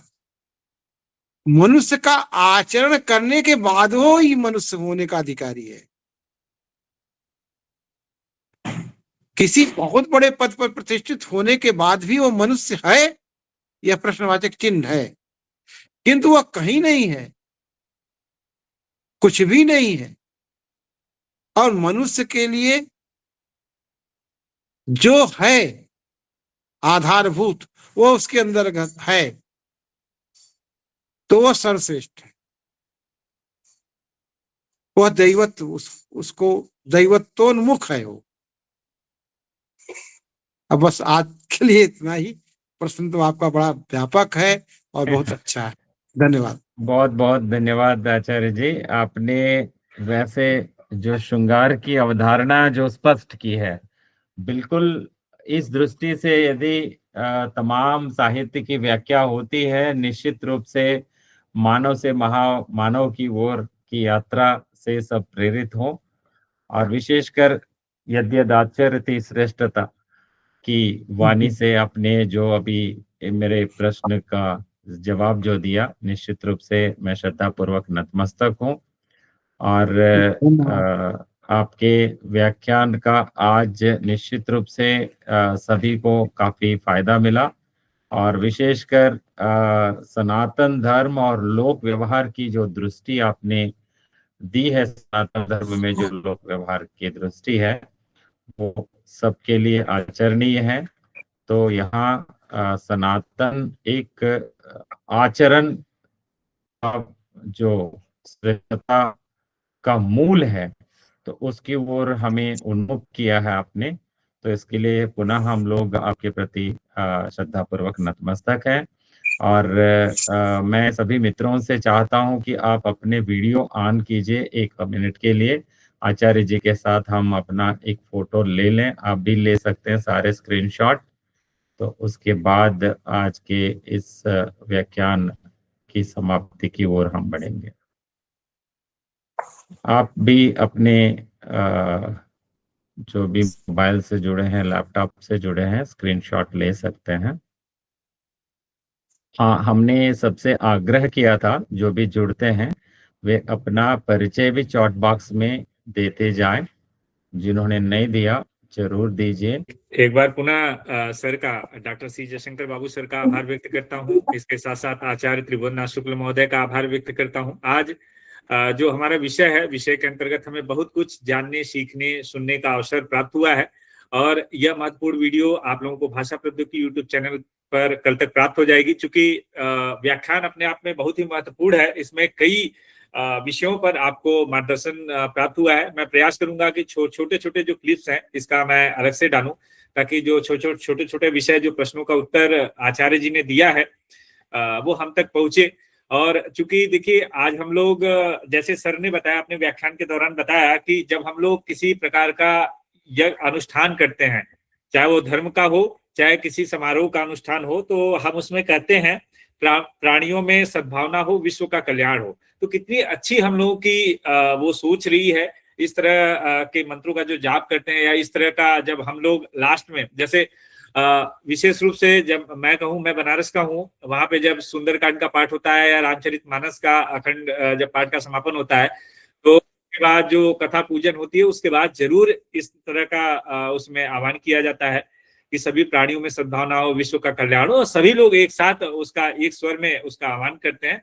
और बस ये, लेकिन दिक्कत यह है कि आज के समय में हम इस आह्वान तक ही, हम शब्दों में ही सिमट कर रह गए हैं, हम उसको आचरण में नहीं लेके आए हैं। आज जब हम राम राज्य की परिकल्पना करते हैं, तो भगवान राम को तो हम अपने आराध्य के रूप में पूजते हैं, लेकिन उनके आचरण को हम अपने अंदर कितना अपनाते हैं, ये सबसे बड़ा प्रश्न है। और आचार्य जी के आज के व्याख्यान के माध्यम से हमें लगता है कि बहुत सारे लोग इस पर जरूर चिंतन मनन करेंगे। चूंकि समय की अपनी गरिमा है, ठंड बहुत अधिक है उत्तर भारत में। अब मैं आभासी पटल की मर्यादा और संस्कृति का ध्यान रखते हुए आज इस अंतर्राष्ट्रीय व्याख्यान श्रृंखला का संचालन शाइना शबनम जी ने किया है। तो मैं चाहूंगा कि दोनों जो संस्थाएं हैं, चूंकि पांडिचेरी केंद्रीय विश्वविद्यालय के हिंदी विभाग के विभागाध्यक्ष भी हैं सर यहाँ पर मौजूद आभासी पटल पर, और विश्व ज्ञानपीठ प्रयागराज के अध्यक्ष आचार्य त्रिभुवननाथ शुक्ल सर भी मौजूद हैं। और दोनों संस्थाओं के आपसी सहयोग से यह विशेष श्रृंखला भारतीय शब्द यात्रा पर हम लोग चला रहे हैं। आज 6वीं श्रृंखला है। तो दोनों संस्थाओं के माध्यम से आज सुश्री शाइना शबनम को यह प्रमाण पत्र इतने सुंदर संचालन के लिए हम एक बार स्क्रीन साझा करके आप लोगों के समक्ष प्रदान करते हैं। मैं चाहूंगा कि आप लोग जरूर अपने करतल ध्वनि से उनका अभिवादन करें या उनके लिए हौसला अफजाई का भी काम करेगा। और शाइना जी लगातार सक्रिय हैं भाषा प्रौद्योगिकी को जन जन तक पहुंचाने के लिए, और मैं उम्मीद करूंगा, ईश्वर से दुआ भी करूंगा कि आपकी सक्रियता यूं ही बनी रहे। अब समय हो चुका है कि जो हमारे आभासी श्रोता जुड़े हैं, आप सभी को जिस वक्त का इंतजार होगा कि आप लोगों को भी फीडबैक फॉर्म का लिंक दिया जाए, ताकि आप लोग भी फीडबैक फॉर्म भर के प्रतिभागिता प्रमाण पत्र प्राप्त कर सके। तो मैं चैट बॉक्स में फीडबैक फॉर्म का लिंक आप सभी के लिए उपलब्ध कराता हूं, और आप लोग सहज रूप से, बहुत ही संक्षिप्त लिंक है, आप लोग आराम से इसको भर के आप अपनी प्रतिभागिता प्रमाण पत्र मेल पर प्राप्त कर सकते हैं। तो एक बार पुनः आचार्य जी का मैं हार्दिक आभार व्यक्त करता हूँ, डॉक्टर सी जयशंकर बाबू सर का आभार व्यक्त करता हूँ, और शाइना जी का आभार व्यक्त करता हूँ इतने सुंदर संचालन के लिए। और आप सभी जो आभासी श्रोता देश के विभिन्न कोनों से जुड़े हैं, जिनके माध्यम से आज हम इस कार्यक्रम को एक नई ऊंचाई प्रदान की है, आप सभी के प्रति भी मैं हृदय की अनंत गहराइयों से आभार व्यक्त करता हूँ। अब आचार्य जी से मैं आग्रह करूंगा कि सर हम आपसे विदा ले सकते हैं, क्योंकि ठंड का समय है। और बाकी हम थोड़ा सा सर हम पाठ्यक्रम पर चर्चा करेंगे। जो हमारे आभासी श्रोता आज कई लोग नए आए हैं, तो मैं एक बार आप सभी से आग्रह करूंगा कि भाषा प्रौद्योगिकी का परिचय जो 15 सप्ताह का पाठ्यक्रम है, जो भारत सरकार शिक्षा मंत्रालय द्वारा स्वयं पोर्टल के माध्यम से जन जन तक पहुंचाने के लिए इसको विकसित किया गया है, ताकि आप घर रहते, स्वयं का मतलब होता है खुद पढ़ें, खुद आगे बढ़ें, स्वयं पढ़ें, स्वयं बढ़ें। तो उसके माध्यम से आप लोग 15 सप्ताह के दौरान भाषा और प्रौद्योगिकी संबंधित तमाम विविध पहलुओं पर आप अध्ययन कर सकते हैं वीडियो के माध्यम से। उसकी पाठ्य सामग्री आपको पीडीएफ के रूप में मिल जाएगी, जो मूल रूप से हिंदी भाषा में इसको विकसित की गई है। और इसके जो विकास पुरुष हैं, जिनका लगातार इसके पीछे चिंतन रही है, जो लगातार इसके पीछे श्रम साध्य रहे हैं, हम सभी के लिए आदरणीय डॉक्टर सी जयशंकर बाबू सर यहाँ पर हैं। और लगातार सर 4 सत्रों से ये चौथी सत्र है, लगातार इसके लिए प्रयासरत हैं और सर की यही आकांक्षा है, यही उम्मीद है कि इस पाठ्यक्रम के माध्यम से हम अपने भारतीय भाषा के प्रेमियों को, भारतीय भाषा के अध्येताओं को इससे जोड़ सकें और उनके अंदर भाषाई और तकनीकी कुशलता हम लोग विकसित कर सकें। उसी के अंतर्गत हम लोग प्रत्येक बुधवार को तकनीकी अंतर्राष्ट्रीय व्याख्यान श्रृंखलाएं और उसके समानांतर 2 अंतर्राष्ट्रीय व्याख्यान श्रृंखलाएं आचार्य जी के मार्गदर्शन में हम लोग लगातार चला रहे हैं और यह सब पूर्णतः निःशुल्क है। आज जब शिक्षा का बाजारीकरण, मैं बार बार बोलता हूं कि जब शिक्षा का बाजारीकरण हर जगह हो रहा है, उससे इतर सर के मार्गदर्शन में, सर के निर्देशन में हम लोग निःशुल्क इन तरह के ज्ञान अनुष्ठान, इसका नाम ही रखा गया है ज्ञान अनुष्ठान, क्योंकि शब्द को ब्रह्म का स्वरूप दिया गया है और आचार्य जी लगातार शब्द यात्रा पर चर्चा कर रहे हैं और हमारे धर्म ग्रंथों में, चाहे वह हमारे ऋग्वेद हो, पौराणिक ग्रंथ हो या अन्य प्रकार के जो वेदांग है या अन्य भारतीय भाषाओं के जो ग्रंथ हैं, उसमें शब्दों की क्या महत्ता दी गई है, उसकी लगातार हम लोग चर्चा कर रहे हैं। तो अगर ज्ञान अनुष्ठान हम लोग रखे हैं तो उसी के इतर हम लोग चाह रहे हैं कि केवल कोटा पूर्ति न करें। जब ज्ञान अनुष्ठान हम लोग नाम दिए हैं और यह नाम जब जी इस वर्ष की समाप्ति के कगार पर है 2025 की, और आप लोगों को पता है कि जनवरी महीने में ही हम लोग प्रयागराज में महाकुंभ का आयोजन, भव्य आयोजन देखे थे, जिसमें विदेशों से, देश के साथ साथ विदेशों से काफी संख्या में लोग आए थे और आस्था की डुबकी लगाए थे। उसी आस्था की डुबकी से प्रेरित होकर सर ने इसको ज्ञान अनुष्ठान का एक नाम दिया है और उसी के अनुरूप हम लोग आप सभी के आत्मीय सहयोग से या जो प्रयास है हम सभी का एक नई दिशा की तरफ अग्रसर होती जा रही है और लगातार नए लोग जुड़ रहे हैं, कुछ सीख रहे हैं। हम लोगों को भी अच्छा लगता है जब हमारे पास फीडबैक के माध्यम से आप लोगों की प्रतिपुष्टि हमारे तक पहुंचती है। तो एक बार मैं आप सभी से आग्रह करूंगा कि एक बार जरूर, चूंकि मैं इस पाठ्यक्रम में बार बार मैं बोल रहा हूँ, यह निःशुल्क पाठ्यक्रम है, 1 रुपए का आप लोगों को खर्च नहीं करना है, केवल आपको एक टाइम पैसे देने पड़ेंगे। कब? जब एनटीए द्वारा, राष्ट्रीय परीक्षा एजेंसी द्वारा परीक्षा की घोषणा की जाएगी और परीक्षा फॉर्म भरते हैं। क्योंकि परीक्षा आयोजित कराने के लिए कुछ वहां पर इस तरह का वो रख रखाव और जो कुछ भी खर्चे लगते हैं सरकार के, उसके लिए आप लोगों से शुल्क लिया जाता है, जो राष्ट्रीय परीक्षा एजेंसी को आप लोगों को अदा करना है 600 से 700 रुपए तक। तो एक बार जरूर आप लोग, पाठ्यक्रम का लिंक भी सर ने यहाँ पर शेयर किया है, उसके माध्यम से जरूर आप लोग पंजीकरण करें। हमारे इस संबंध में जन जन तक को जोड़ने के लिए जो अध्येता हैं, शोधार्थी हैं, आचार्य हैं, शिक्षक हैं, चूंकि इस पाठ्यक्रम की कोई उम्र सीमा नहीं रखी गई है, इससे कोई भी +2 अगर पास है तो कोई भी व्यक्ति जुड़ के अपनी भाषाई और तकनीकी कुशलता को विकसित कर सकते हैं। और इसमें जब आप देखेंगे 15 सप्ताह का पाठ्यक्रम है और NEP 2020 नई शिक्षा नीति 2020 के तहत 5 क्रेडिट स्कोर आपको मिलते हैं। जब आप ABC ID आप बनाए होंगे या APAR ID जिसको हम बोलते हैं, अगर आपने क्रिएट किया होगा, अगर नहीं क्रिएट किए हैं, शोधार्थी हैं, अध्येता हैं, तो जरूर उसको बनाएं, क्योंकि इसका बेनिफिट आपके व्यक्तिगत करियर में आप लोगों को मिलेगा। बहुत ही सिंपल प्रोसेस है, एक बार करें। अगर आप लोगों को APAR ID या पंजीकरण में किसी प्रकार की कोई समस्या आ रही है तो आप सीधे तौर पर हमसे या डॉक्टर C जयशंकर बाबू सर से संपर्क कर सकते हैं। हम लोग यथासंभव आप लोगों का मार्गदर्शन करेंगे और प्रयास करेंगे कि जो ये सब दिक्कतें आ रही हैं, तकनीकी दिक्कतें आ रही हैं, उनका समाधान करते हुए आप सभी की तकनीकी चेतना को विकसित किया जाए किसी भी प्रकार से। तो आप लोग जरूर इससे जुड़ें। सर ने इसका पूरा एक संक्षिप्त परिचय भी चैट बॉक्स में डाला था और यह पाठ्यक्रम 13 जनवरी से प्रारंभ हो जाएगी। जब आप लोग, जो लोग पंजीकरण कर चुके हैं ऑनलाइन, जब आप लॉगिन करेंगे स्वयं के माध्यम से, तो आपको एक सप्ताह का पाठ आप लोगों को पढ़ने को मिलेगा। वीडियो के माध्यम से आप उसको देख सकते हैं, सुन सकते हैं, उसका PDF डाउनलोड कर सकते हैं और अपने किसी भी फुर्सत के पल में उसका अध्ययन, स्वाध्याय कर सकते हैं। और प्रत्येक सप्ताह के अंत में, सोमवार को पाठ्यक्रम की शुरुआत हो रही है, तो सप्ताह के अंत में आपको असाइनमेंट मिलेगा। असाइनमेंट में बहुविकल्पी प्रश्न रहेंगे, 10 प्रश्न। असाइनमेंट आप लोगों को सब जितने पाठ हैं, 15 पाठ है, 15 पाठ का असाइनमेंट आप लोगों को जमा करना है, क्योंकि इसके भी अंक जोड़े जाते हैं, अंतिम परीक्षा में इसके अंक जोड़े जाते हैं। तो आप लोग एक बार मन लगा के पढ़ेंगे और आप लोगों का सहयोग हमें मिलेगा, तो हम लोग आप लोगों की बेहतरीन तैयारी कैसे हो सके, इसके लिए टेलीग्राम चैनल जो हमारा है उस पर हम प्रश्नोत्तरी प्रतियोगिता का भी आयोजन करते हैं। चूंकि सबकी अपनी व्यस्तताएं हैं, जो शोधार्थी हैं वो अपने शोध में व्यस्त हैं, जो अध्येता हैं, परास्नातक के हैं, स्नातक स्तर के हैं, वो अपनी पढ़ाई में या अन्य गतिविधियों में व्यस्त हैं, और जो दूसरे कहीं पे सेवारत हैं, चाहे आचार्य हैं, शिक्षक हैं, सबकी अपनी व्यस्तताएं हैं। तो हम चाहेंगे कि आधे घंटे अगर आप लोग देंगे तो हम लोग इसकी बेहतरीन तैयारी करवा सकेंगे आप लोगों के सहयोग से, और सबकी तकनीकी चेतना का भी विकास होगा उससे।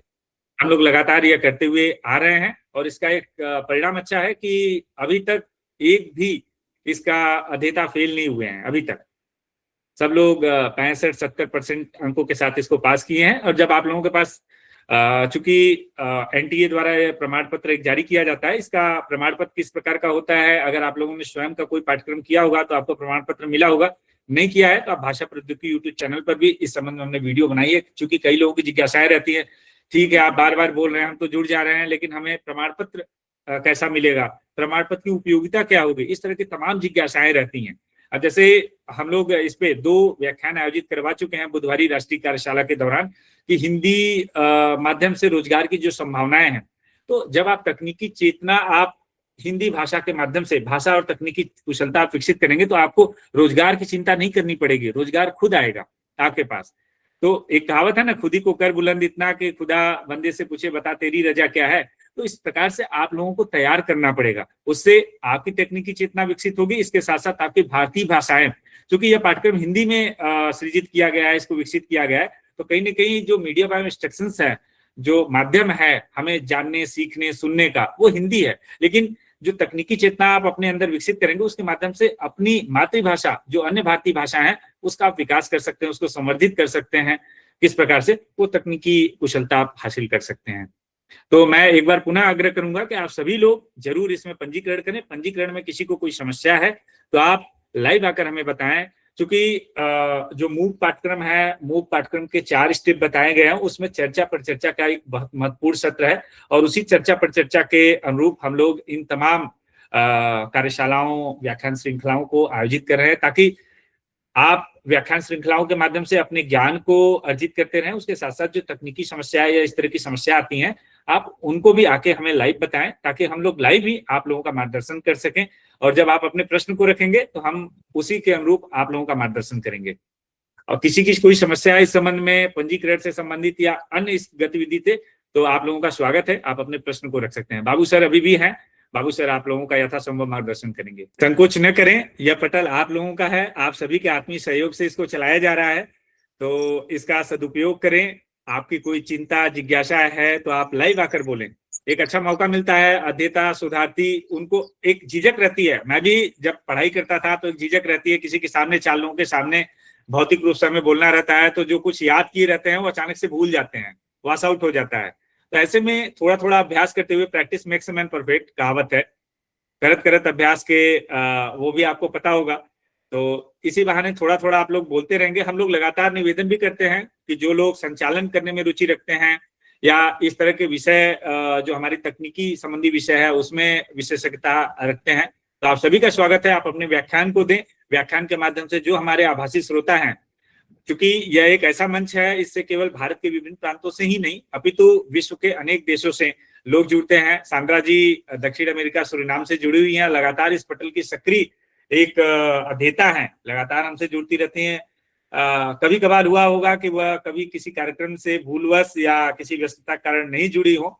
इस तरीके से सिंगापुर से, अन्य देशों से, जितने गिरमिटिया देश है वहां से लोग जुड़ते रहते हैं और हिंदी भाषा में अपनी तकनीकी चेतना को विकसित करते हैं। यह हमारे इस पटल का सौभाग्य है और लगातार आप लोगों के आत्मीय सहयोग से यह पटल एक अंतर्राष्ट्रीय स्तर पर यह पटल अपना प्रभाव जो है वह प्राप्त कर पा रहा है। नमस्कार जी।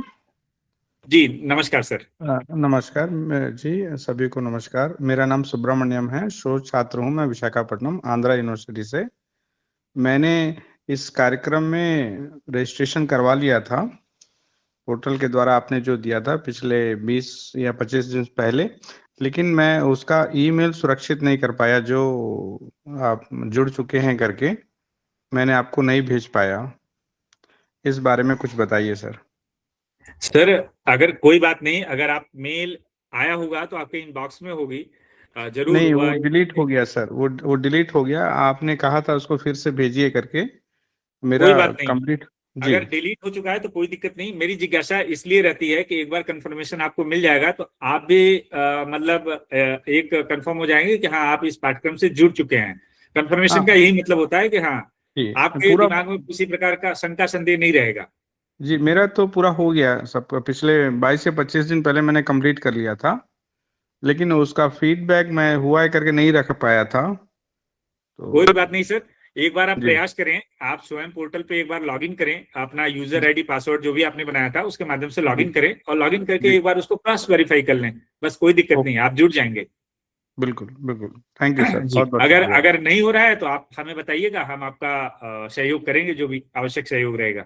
बिल्कुल बिल्कुल सर, धन्यवाद सर। और कोई साथी जो हमारे काफी लोग जुड़े हुए हैं अभी भी। जी सर, नमस्कार सर। नमस्कार आशीष जी, नमस्कार। जी सर, मेरे एक मित्र है सर, वो रविराज, यहाँ पर मेरे साथ सर बैठे हुए हैं, और इनको भी मैं सर सुनाया हूँ पूरा वेबिनार जो संवाद हुआ एक। और जब जब सर संवाद होती है अपनी ये भाषा प्रौद्योगिकी समूह की, तब तब मैं कहीं न कहीं 2-3 लोगों के साथ हमेशा सर सुनता हूँ, और उनको बिहार में सर भाषा प्रौद्योगिकी को से जो लोग यहाँ पर छात्र कैसे जुड़े, उसमें मैं अब सर पूरी तरह से लग चुका हूँ। और इनका आज मैं सर रजिस्ट्रेशन करवा देता हूँ, जब तक इनका भी इनका भी दूसरे जगह एडमिशन लेना है। तो ये 12वीं पास हैं, तो अभी ग्रेजुएशन में एडमिशन के लिए ये प्रयासरत हैं। तो मैं इनका आज ये कर देता हूँ ऑनलाइन रजिस्ट्रेशन वगैरह। तो ये भी सर कम से कम जब तक बैठे हैं तब तक कुछ न कुछ स्वयं की तरफ से जो चल रहा है, कुछ न कुछ ज़रूर सीखेंगे। बिल्कुल बिल्कुल, बहुत अच्छी बात। जब तक कहीं एडमिशन नहीं होता है तब तक स्वयं के माध्यम से अपनी तकनीकी चेतना, कुछ न कुछ अपने आप को पढ़ाई में एंगेज रखें, अच्छी उपलब्धि रहेगी, इसी बहाने समय का सदुपयोग भी हो जाएगा।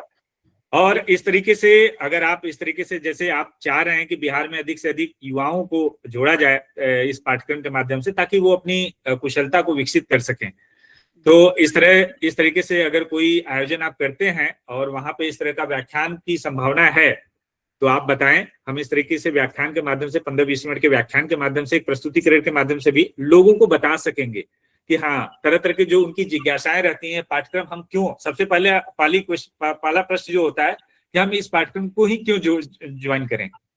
आज अब हम विशेष रूप से देखते हैं कि कोई भी पाठ्यक्रम अंग्रेजी भाषा में आती है तो हम लोग बहुत जल्दी जल्दी तेजी से उसमें वो कर लेते हैं कि नहीं, अंग्रेजी के माध्यम से हमें कुछ विशेष उपहार मिल जाएगा, हमें बहुत कुछ सीखने को मिल जाएगा। लेकिन वही हमारी भारतीय भाषाओं में आती है तो थोड़ी सी हमारी निरस्ता रहती है, यह हमारा माइंडसेट बन चुका है। तो इस माइंडसेट को बदलना है कि नहीं, हम जो भाषा होती है वो मीडियम ऑफ इंस्ट्रक्शन रहती है, सीखने का एक जरिया होता है। आप जितना बेहतर, यह वैश्विक स्तर पर शोध हो चुका है कि जितना बेहतर आप अपनी मातृभाषाओं में सीख सकते हैं, उतना किसी दूसरी द्वितीय भाषा या तृतीय भाषा में आप नहीं सीख सकते हैं। तो इस प्रकार से हम लोग प्रयास करेंगे कि लोगों को जागरूक करें। और चूंकि यह निःशुल्क है तो मैं चाहूंगा कि अधिक से अधिक लोग इसमें, तो यह भी नहीं है कि हमारे पास पैसा नहीं है या आर्थिक स्थिति मेरी ठीक नहीं है, हम नहीं जुड़ सकते हैं। आप पढ़ाई करने के लिए, अपनी तकनीकी मतलब कुशलता का विकास करने के लिए तो जुड़ सकते हैं, इसमें कोई दिक्कत नहीं है। बहुत बढ़िया है, आप लगे रहे। उमेश जी, बीच में मैं आशीष और सोनू जी जुड़े हैं। और हमारे यहाँ एडमिशन्स के दौरान जो है बिहार से कई सारे छात्र संपर्क करते रहे, लेकिन जब पता किया कि उन्होंने CUET PG एग्जाम नहीं दिया था, जो कि अनिवार्य है केंद्रीय विश्वविद्यालय में प्रवेश के लिए। कई सारे ऐसे विश्वविद्यालय हैं जो इसको चला रहे हैं, मतलब NTA की परीक्षा जो CUET PG है, जिसमें मतलब शामिल होना, उत्तीर्ण होना जरूरी है। ये पता नहीं है कई सारे विद्यार्थियों को, और उनको प्रवेश देने के लिए मुझे काफी प्रयास करना पड़ा, क्योंकि हमारे यहाँ फिर से एंट्रेंस चलाना पड़ा, तब जाकर उनको हम प्रवेश दे पाए। तो ये चेतना जगाने के लिए हम लोगों ने इस बार क्या किया है, लगातार उनको मार्गदर्शन दे रहे हैं जो भी UG के विद्यार्थी हैं। और पिछले दिनों में 23 तारीख एक ऐसे हमने उनको एक रिफ्रेशर जैसा किया था, फिर हम ओरिएंट कर रहे हैं उनको 30 तारीख इस महीने। ये केवल हिंदी MA के विद्यार्थियों के लिए नहीं है, सभी विषयों के जो भी ज्वाइन करना चाहेंगे यूनिवर्सिटीज में PG, उनको यदि पता नहीं है तो उनको हम बता रहे हैं। और दूसरा, उनको फॉर्म कैसे भरना है, इससे संबंधित संशय है तो हमारे विद्यार्थियों को मैंने कह दिया। तो कुल मिलाकर 14 तारीख अंतिम तारीख है, तब तक और 4 सेशंस होने वाले हैं। इसका नोटिस हमने अपने यूनिवर्सिटी की वेबसाइट में भी दी है और अपने ग्रुप में भी, मतलब ये जो चैनल है भाषा प्रौद्योगिकी, उसमें भी मैंने साझा किया था, फिर एक बार करूंगा, जो लोगों तक पहुंच जाए, ताकि पहले से पता हो कि उनको ऐसे विश्वविद्यालय में प्रवेश यदि लेना है तो ऐसी परीक्षा जरूरी है। पहले ऐसी परीक्षाएं नहीं होती थी, विश्वविद्यालय अपनी खुद की परीक्षाएं चलाती थी। अब ऐसी परीक्षाएं रद्द हो चुकी है। एक सामान्य परीक्षा एनटीए द्वारा आयोजित CUET PG में शामिल होना जरूरी है। ये भी 2-3 साल तक ही चलेंगे, ऐसे आपको स्पष्ट है। 2027 के बाद जहां कहीं 4 वर्षीय यूजी पाठ्यक्रम शुरू हो चुके हैं, वहां MA पाठ्यक्रम बंद होने वाले हैं। MA, MSc, बाकी जो भी PG पाठ्यक्रम है 2 वर्षीय, वो बंद हो जाएंगे। हाँ, जो 3 साल पढ़ेंगे उनके लिए 4 वर्षीय रहेगा, मतलब 1 वर्षीय PG रहेगा। और 4 वर्षीय पढ़ने वालों के लिए फिर से PG करने की बिल्कुल जरूरत नहीं है। मतलब BA 4 वर्ष जो पढ़ते हैं वो सीधा PhD में जा सकते हैं। तो ये जो संक्रमण काल है, संक्रमण काल के दौरान जो विद्यार्थी अनभिज्ञ रह गए हैं, मतलब ये जानकारी नहीं रखते हैं, तो उनके लिए ये जानकारी हम दे रहे हैं। ये तो आप लोग साझा कीजिए। बाकी सारे भी इस सूचना को आप अपने यहाँ जो भी आसपास में जो विद्यार्थी है यूजी के, उनको कहिए कि CUET परीक्षा देने के लिए। और जरूरी है कि वो पांडिचेरी विश्वविद्यालय में आए, जहाँ चाहे, जहाँ मन लगे वहाँ जा सकते हैं, लेकिन ये परीक्षा देना जो है अनिवार्य है। तो हम प्रचार अपने विश्वविद्यालय में लाने के लिए नहीं कर रहे हैं, बच्चों को पता होना चाहिए कि ये परीक्षा देनी है तभी जा सकते हैं विद्यालय में। इसलिए ये ओरिएंटेशन है। हाँ, इस ओरिएंटेशन को भी हमने फ्री रखा, तो आराम से हम लोग उनके लिए समय दे रहे हैं विद्यार्थियों के लिए। तो जो भी इंटरेस्टेड है उनको आप बता सकते हैं। हाँ, जैसे अभी तक उमेश जी ने इस पाठ्यक्रम के संबंध में बताया, जो हम चला रहे हैं स्वयं के माध्यम से, भाषा प्रौद्योगिकी के नाम से। तो मैं चाहूंगा, अभी तक जो 40 लोग जुड़े हैं, इसमें कुछ हमारे पूर्व विद्यार्थी हैं और कुछ इस सत्र में ज्वाइन हो चुके हैं, जो नए हैं, बिल्कुल पहली बार हमसे जुड़े हैं इस कार्यक्रम में, आज की कार्यशाला में। तो उनके लिए मैंने 2-3 बार यहाँ पे लिंक साझा किया था इस पाठ्यक्रम के बारे में, बहुत संक्षेप में, और फिर एक बार दे रहा हूँ।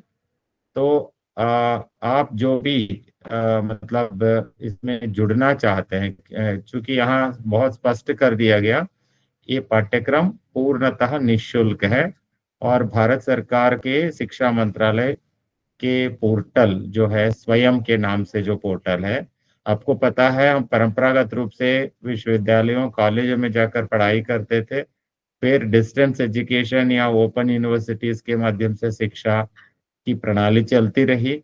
अब ऑनलाइन जो है, इन दोनों का सबसे बड़ा विकल्प होता जा रहा है, और ऑनलाइन में ज्यादा निःशुल्क भी है।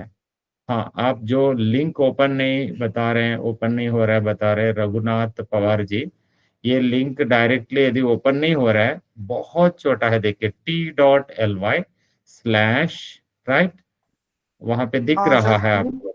हाँ लिंक ओपन नहीं हो रही है। हाँ हाँ, तो इसलिए वहां जो भी है वो टाइप कर लें आप। वहां क्या है, t.ly/i capital R 3 capital Z capital B, right. ये आप टाइप करेंगे, छोटा सा टाइप करेंगे, या दूसरा विकल्प ये है, जैसे आपको दूसरा भी यहाँ पे जस्ट मैं आपको ओपन करता हूँ।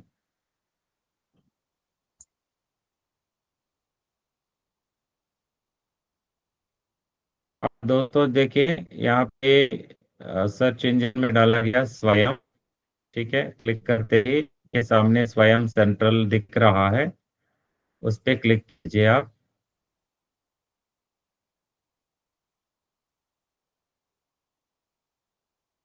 तो क्लिक करते ऐसा जो साइट ओपन होता है, तो सर्च स्वयं कोर्सेस है, उसमें परिचय वर्ड डाल दीजिए, बस इतना ही, क्योंकि भाषा प्रौद्योगिकी का परिचय, लास्ट में परिचय या भाषा प्रौद्योगिकी डाल दीजिए, सर्च हो जाएगा। परिचय, देखिए परिचय डालते ही सीधा ये मिला है।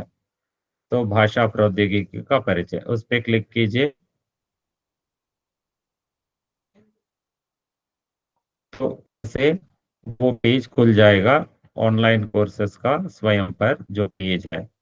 तो आप इसमें पंजीकरण कर सकते हैं। पंजीकरण के लिए आप राइट साइड टॉप में जो देख रहे हैं रजिस्टर दिख रहा है, साइन इन या रजिस्टर दिख रहा है, तो आप उस पर क्लिक करेंगे। क्लिक करते ही आपके सामने ऐसा स्क्रीन खुल जाता है, तो जिसमें आप साइन इन विथ गूगल को क्लिक करके अपना सारा डिटेल्स भर के फिर आगे बढ़ सकते हैं।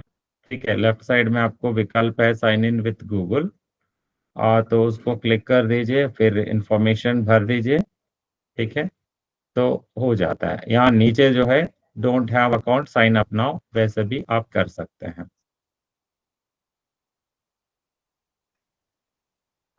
ये देखिए तो मैंने चूंकि अभी उमेश जी ने ऑलरेडी रजिस्टर किया है, तो इसलिए उनका सीधा ऊपर दिख रहा है umesh.bhu.vns@gmail.com। ठीक है, आप भरेंगे तो वहाँ से अपना जो पर्सनल डिटेल्स है, मतलब आपका नाम और बाकी सारी चीजें वो पढ़ेंगे। हाँ, भरते समय निश्चित रूप से संस्था, मतलब जहाँ पे आप अध्ययन करने की घोषणा कर रहे हैं, कॉलेज या यूनिवर्सिटी कोई भरना चाहेंगे, तो वहां पे यदि आपकी संस्था का नाम नहीं है, चिंता ना करें। आपको पता है तो कुल मिलाकर देश में 50,000 से ज्यादा महाविद्यालय हैं और विश्वविद्यालयों की संख्या 1500 से ज्यादा है। आप कहीं भी पढ़ रहे होंगे, लेकिन वो सारे डाटाबेस में हो स्वयं के जरूर नहीं है। तो जैसे जैसे आप लोग जुड़ते जाएंगे उनका डेटाबेस बढ़ रहा है। तो जहां नहीं मिल रहा है वो कॉलेज का नाम या यूनिवर्सिटी का नाम, वहां पे सबसे उसका चयन कीजिए। चयन करने के बाद आपको भरने की सुविधा मिलेगी, फिर आप अपनी संस्था का नाम वहां भर सकते हैं। इससे बहुत आसान हो जाएगा आपका। और जैसे अभी तक उमेश जी ने आपको बताया, अपार आईडी या आपको एबीसी आईडी वो कंपलसरी नहीं है। जहां आपको आपका क्रेडेंशियल्स जो मतलब आप सर्टिफिकेट हासिल कर रहे हैं उसको ऑनलाइन में भी सुरक्षित रखना चाहते हैं, तभी ये जरूरी है। और उसके क्रेडिट्स आपके मतलब जो पढ़ाई कर रहे हैं उनके खाते में जमा होने के लिए वो जरूरी है। तो अन्यथा यदि आप ऐसे क्रेडिट्स लेना नहीं चाहते जो दूसरे मतलब कहीं और नौकरी कर रहे हैं, तो उनके लिए ऐसे क्रेडिट जुड़ते नहीं है, तब तो सीधा आप तो उसका चॉइस ले सकते हैं, उसको छोड़ के आगे बढ़ सकते हैं वहां पे जैसे सुविधा दी गई है, तो जिससे आसान होगा। तो यहाँ उमेश जी भरते हुए आपको दिखा रहे हैं। आप देखिए वहां पे संस्था का नाम, कॉलेज नेम, वो कॉलेज नेम में जैसे आपके सामने जो कॉलेज नेम सारे आ रहे हैं, तो उसमें सबसे अंत में मान लीजिए आपका कॉलेज का नाम जैसे ही टाइप करते जा रहे हैं वो नहीं दिख रहे, अदर ऑप्शन है सबसे नीचे है। जो इस ऑप्शन को आप लेने के बाद तो इसको क्लिक करेंगे तो आपके सामने एक और विंडो खुल जाता है जिसमें आप भर सकते हैं इंफॉर्मेशन। तो इसको समझे बिना कई लोग अटक रहे हैं, और वो उनको उनके पास जब हमारा सोशल मीडिया नंबर्स या हमारे मोबाइल नंबर नहीं है, वो वहीं रुक जा रहे हैं। तो कई लोग मतलब इस ढंग से जो है पिछड़ रहे हैं।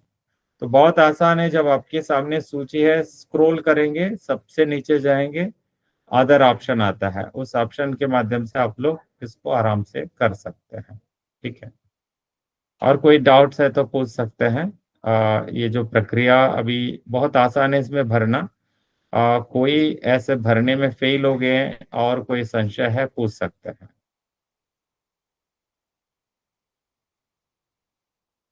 जो लोग अभी भी भर रहे हैं, अगर किसी प्रकार की दिक्कत आ रही है, मेन जैसा सर ने बताया कि कॉलेज, सबसे पहले कॉलेज के स्टेट का नाम डालना है। स्टेट आप अपना सेलेक्ट करें, उसके बाद कॉलेज नेम में अगर आपके कॉलेज संस्था का नाम, इंस्टीट्यूट का नाम नहीं आता है तो आप अदर पे सबसे नीचे जाएंगे, अदर का ऑप्शन आएगा, अदर पे क्लिक करें। और उसके बाद यूनिवर्सिटी नेम, यूनिवर्सिटी नेम में इस पे क्लिक करेंगे तो यूनिवर्सिटी नेम में आपके विश्वविद्यालय का नाम अवश्य रहेगा। कॉलेज का नाम नहीं रहेगा लेकिन विश्वविद्यालय का नाम आपको मिल जाएगा। जितने भी प्रमुख विश्वविद्यालय हैं भारत में सबके नाम यहाँ पर हैं। तो आप इस प्रकार से करके वो कर सकते हैं। आप लोग एक बार प्रयास करें, जरूर हो जाएगा।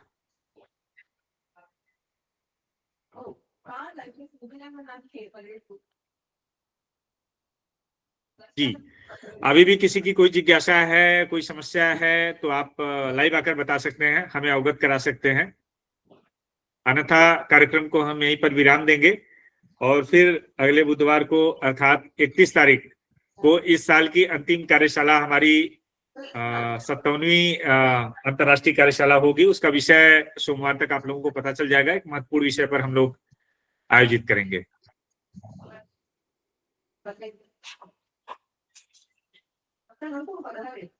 मुझे लग रहा है सर किसी की कोई जिज्ञासा नहीं है, तो फिर हम लोग कार्यक्रम को यहीं पर समाप्त करते हैं सर। जी, एक बार पुनः आप सभी की आभासी उपस्थिति को प्रणाम करते हुए सर्वेशान मंगलम की भावना के साथ सबको नमस्कार, शुभ रात्रि। फिर अगले बुधवार को हम लोग मिलेंगे। सर लिंक ओपन नहीं हो रहा है, उसको करिए फीडबैक वाली। बहुत बहुत आभार सर आपका। हाँ, लिंक के बारे में मैं फिर से बताता हूँ। ये जो छोटा सा लिंक है, आप लोग ऐसे क्लिक करेंगे, जब नहीं ओपन हो रहा है, वो होता ही नहीं अभी तुरंत, तो उसको आप आराम से देख के लिख लीजिए और जाकर गूगल में टाइप कर दीजिए सीधा, मतलब अपने ब्राउजर में टाइप कर दीजिए। तो t.ly/ और वो जो 4 अक्षर है उसको टाइप करेंगे, जो भी कैपिटल स्मॉल देखते हुए